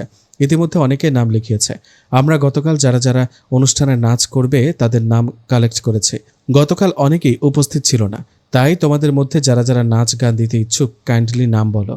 বৃত্তের কথা শুনে মিম নামের একটা মেয়ে বলে উঠল, ভাইয়া ফার্স্ট ইয়ার থেকে কারা কারা নাম দিয়েছে একটু বলবেন প্লিজ? শিওর। বৃত্ত একটা শিট বের করে একে একে সবার নাম বলতে লাগলো, আর সবার শেষে যা বলল তা শোনার জন্য মোটেও প্রস্তুত ছিল না। বৃত্ত বলল, মাইশাতুল দোয়া নাচে নাম লিখিয়েছে। বৃত্তের কথা শুনে মুহূর্তের মধ্যে ক্লাসরুমে হাসির রোল পড়ে গেল। মেয়েরা বলাবলি করছে, এই গাইয়া মেয়ে নাকি ড্যান্স করবে, ড্যান্স করার জন্য নামও লিখিয়েছে। Nice jokes of the year. পাশ থেকে রকি নামের একটা ছেলে বলল, ভালোই তো হয়েছে, আমি নাচের জন্য আমার পার্টনার খুঁজে পাচ্ছিলাম না। এখন দোয়া হবে আমার ডান্স পার্টনার, আমার নায়িকা। কি দোয়া আমার নায়িকা হবে তো? তুমি বোরকা পরবে আর আমি পরবো শার্ট আর লুঙ্গি। তারপর আমরা দুজনে এই পথে যখন আমি যাই, মাঝে মাঝে একটা মেয়ে দেখতে পাই, আলতারাঙা পায়, আবার নুপুর পড়েছে, বোরকা পরা মেয়ে পাগল করেছে। এই গানে নাচ করব, দারুণ হবে কিন্তু ব্যাপারটা। বলেই আবারও হাসাহাসি শুরু করে দিল। Stop this. দোয়া না কারোর সাথে ডান্স করবে আর না কারোর নায়িকা হবে। ও যেহেতু একক নৃত্যে নাম লিখিয়েছে সেহেতু ও একাই নাচবে। গতকাল তো আমি ভার্সিটিতে আসিনি, তাহলে আমি কিভাবে নাচে নাম লিখলাম সেটা আমি কিভাবে বলবো? তুমি যদি তোমার নাম না দাও, নিশ্চয়ই ভূত এসে তোমার নাম দিয়ে যায়নি। দোয়া আর কোনো কথা না বাড়িয়ে প্রিন্সিপাল স্যারের রুমে গেল। কিন্তু স্যারের রুমে গিয়ে জানতে পারলো প্রিন্সিপাল স্যার নাকি আরও 1 ঘন্টা আগে ভার্সিটি থেকে বেরিয়ে গেছেন। দোয়া প্রিন্সিপাল স্যারের রুম থেকে বেরিয়ে দেখে বারান্দায় বৃত্ত দাঁড়িয়ে রয়েছে। দোয়া বৃত্তকে দেখেও না দেখার ভান করে বৃত্তকে ক্রস করে যাওয়ার আগেই বৃত্ত দোয়াকে ল্যাং মেরে দেয়, যার ফলস্বরূপ বারান্দার কর্নারে রাখা ফুলের টবের সাথে লেগে দোয়ার মাথা অনেকটা কেটে হিজাব ভেদ করে রক্ত বেরিয়ে আসে। দোয়া আঘাত লাগা স্থানে হাত দিয়ে দেখে হাতে রক্ত। রক্ত দেখে বৃত্তের প্রতি ঘৃণা আগের তুলনায় শতগুণ বেড়ে যায়। ব্যথায় দোয়ার চোখে মুখের প্রতিক্রিয়া দেখে বৃত্ত বলল, ইস, খুব লেগেছে বুঝি? আমারও এমন ব্যথা লেগেছিল যখন তুই আমাকে সবার সামনে থাপ্পড় মেরেছিলি, যখন তোর জন্য প্রিন্সিপাল স্যার আমাকে অপমান করেছিল, পুলিশে দেওয়ার হুমকি দিয়েছিল। তুই কি ভেবেছিলি আমি এতদিনে সব ভুলে গিয়েছি? নো মিস দেড়ফুট, আমি চুপ ছিলাম এজন্যই যাতে সবাই মনে করে তোর আর আমার শত্রুতা শেষ হয়ে গিয়েছে। আমি তোর কোনো ক্ষতি করলেও যাতে আমাকে কেউ সন্দেহ করতে না পারে। কথায় আছে, নুন আর চিনি দেখতে একই রকম হলেও পার্থক্য শুধু স্বাদে। তেমনি মানুষ আর অমানুষ দেখতে একই হলেও তাদের পার্থক্য শুধু ব্যবহারে, অর্থাৎ ব্যবহার দ্বারা অমানুষ চেনা যায়। একটা মানুষ কতটা খারাপ হতে পারে আপনাকে না দেখলে হয়তো বুঝতেই পারতাম না। এই মুহূর্তে আমার মনে হচ্ছে আপনার মতো অমানুষের মুখে থুথু ছুঁড়ে দিই, কিন্তু আমি এটা করব না। কারণ কি জানেন? তাহলে যে মানুষ আর অমানুষের মধ্যে কোনো পার্থক্য থাকবে না। এখন আমি বুঝতে পারছি আমার ধারণা সঠিক। নাচে আমার নাম আপনি লিখিয়েছেন, কিন্তু কেন? আমি তো আপনাকে বলিনি যে আমি নাচে নাম দিতে চাই। তাহলে আপনি কেন আমার নাম দিলেন? You are right Miss Derfoot. প্রথমে ভেবেছিলাম তোর শুধু তেজ বেশি, এখন তো দেখছি তোর চিন্তা শক্তিও অনেক প্রখর। হ্যাঁ, আমি তোর নাম লিখিয়েছি। আমি জানতাম তুই মরে যেতে রাজি হলেও নাচতে রাজি হবি না, তাই তো ইচ্ছে করে নাম দিয়েছি। নাচে আমার নাম লিখিয়েছেন তো কি হয়েছে? আমি প্রিন্সিপাল স্যারকে বলে নাচ থেকে আমার নাম কেটে দিব। প্রিন্সিপাল স্যার অনুষ্ঠানের সম্পূর্ণ দায়িত্ব আমাকে দিয়েছেন। তাছাড়া স্যার আজকে দেশের বাইরে যাচ্ছেন, ফিরতে ফিরতে 4 থেকে 5 দিন লেগে যাবে। হয়তো বা অনুষ্ঠানের দিনও আসতে পারে। তাহলে এখন তোমার কি হবে মিস দেরফুট? নাচতে তো হবেই তোমাকে, আমি মরে গেলেও নাচবো না। আমি তো তোমাকে মরতে বলছি না মিস দেরফুট, তুমি বরং এই ভার্সিটি থেকে চলে যাও, তোমাদের গ্রামের কোনো কলেজে গিয়ে ভর্তি হও, সেটা তোমার জন্য ভালো হবে। এই ভার্সিটি তোমার জন্য নয় মিস দেরফুট। আমি কি করব কি না করব সেটা নিশ্চয়ই আপনার থেকে জেনে নিব না। শুধুমাত্র অনুষ্ঠানে নাচ গান না করাটা যদি আমার ভার্সিটি থেকে চলে যাওয়ার কারণ হয়, তাহলে আমি বলবো আমি কোথাও যাচ্ছি না। হ্যাঁ, নাচ গানের অনুষ্ঠানে আমিও অংশগ্রহণ করব, তবে নাচব না, গাইব। সেটা একান্তই আমার ব্যক্তিগত ব্যাপার, সেটা অনুষ্ঠানের দিনই দেখতে পারবেন। একটা কথা মনে রাখবেন মিস্টার আশিয়ান আবরার বৃত্ত, দোয়া কখনো অন্যায়ের কাছে মাথা নত করেনি আর ভবিষ্যতেও করবে না। তবে আজ আপনি বিনা কারণে আমাকে আঘাত করে যে অন্যায়টা করলেন, এর জন্য আপনার নিজেকেই পস্তাতে হবে। কারণ আল্লাহ ছাড় দেন, ছেড়ে দেন না, মাইন্ড ইট। দোয়ার এই অবস্থা দেখে সিমরান বলল, এ কি দোয়া, তোমার হিজাবে রক্ত কেন? কোথাও আঘাত পেয়েছো কি? ও কিছু না সিমরান, সামান্য চোট লেগেছে। সামান্য চোট লাগলে কখনো হিজাব ভেদ করে রক্ত বেরিয়ে আসতো না।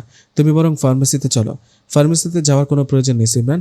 ফার্মেসিতে যেতে গেলে হিসাব বিজ্ঞানের মতো গুরুত্বপূর্ণ একটা ক্লাস মিস হয়ে যাবে। তুমি ক্লাসে চলো তো।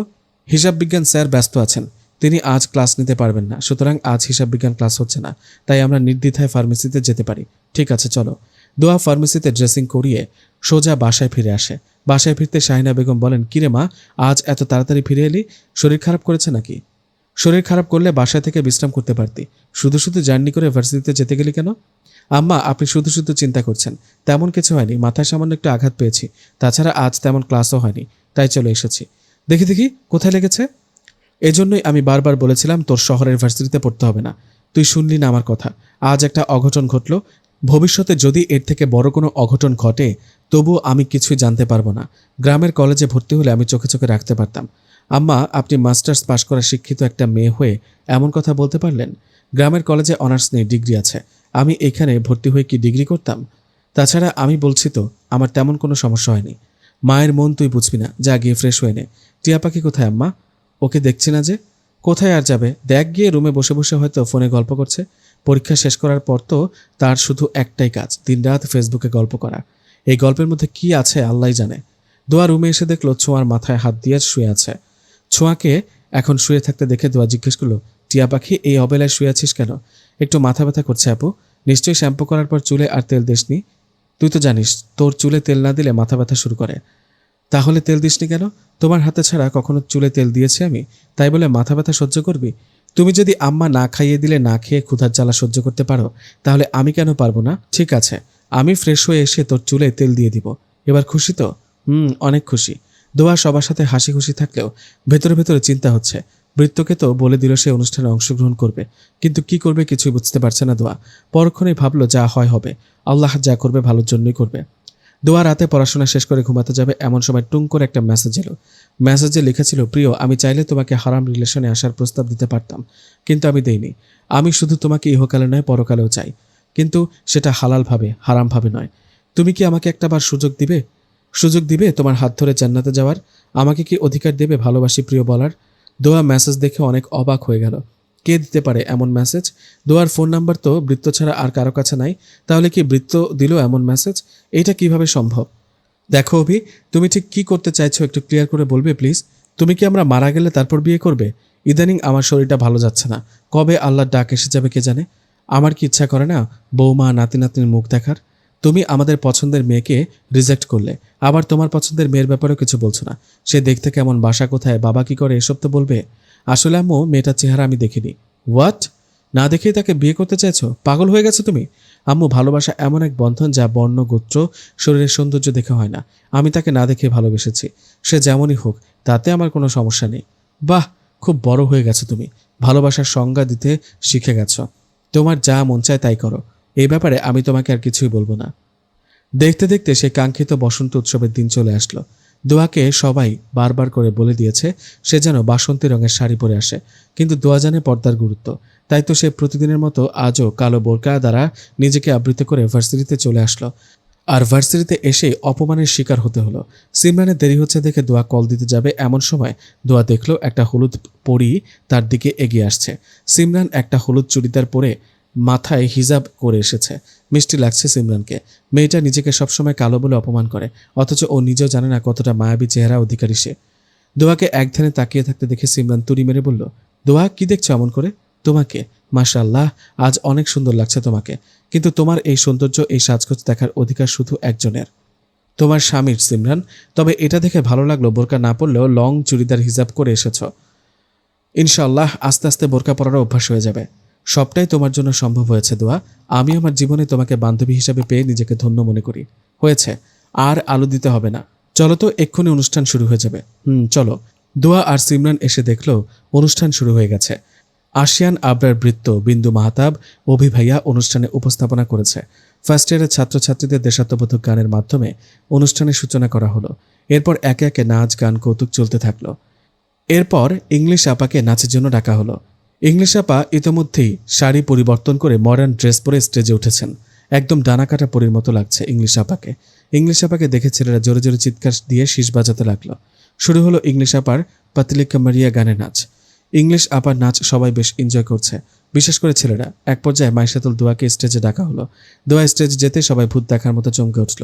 অনুষ্ঠানে উপস্থিত সবাই অধীর আগ্রহে দোয়ার দিকে তাকিয়ে আছে, দোয়া নাচবে না গাইবে এটা দেখার জন্য। অনেকে বলাবলি করছে এই মেয়ে নিশ্চয়ই ধামাকা ড্যান্স করবে, নাচতে নাচতে বোরকা খুলে সবাইকে চমকে দিবে। দোয়াকে এক একজন এক এক রকম কথা বলে যাচ্ছে। হঠাৎ করে দোয়ার কানের কাছে কেউ একজন ফিসফিসিয়ে বলল, ভয় পাচ্ছ কেন?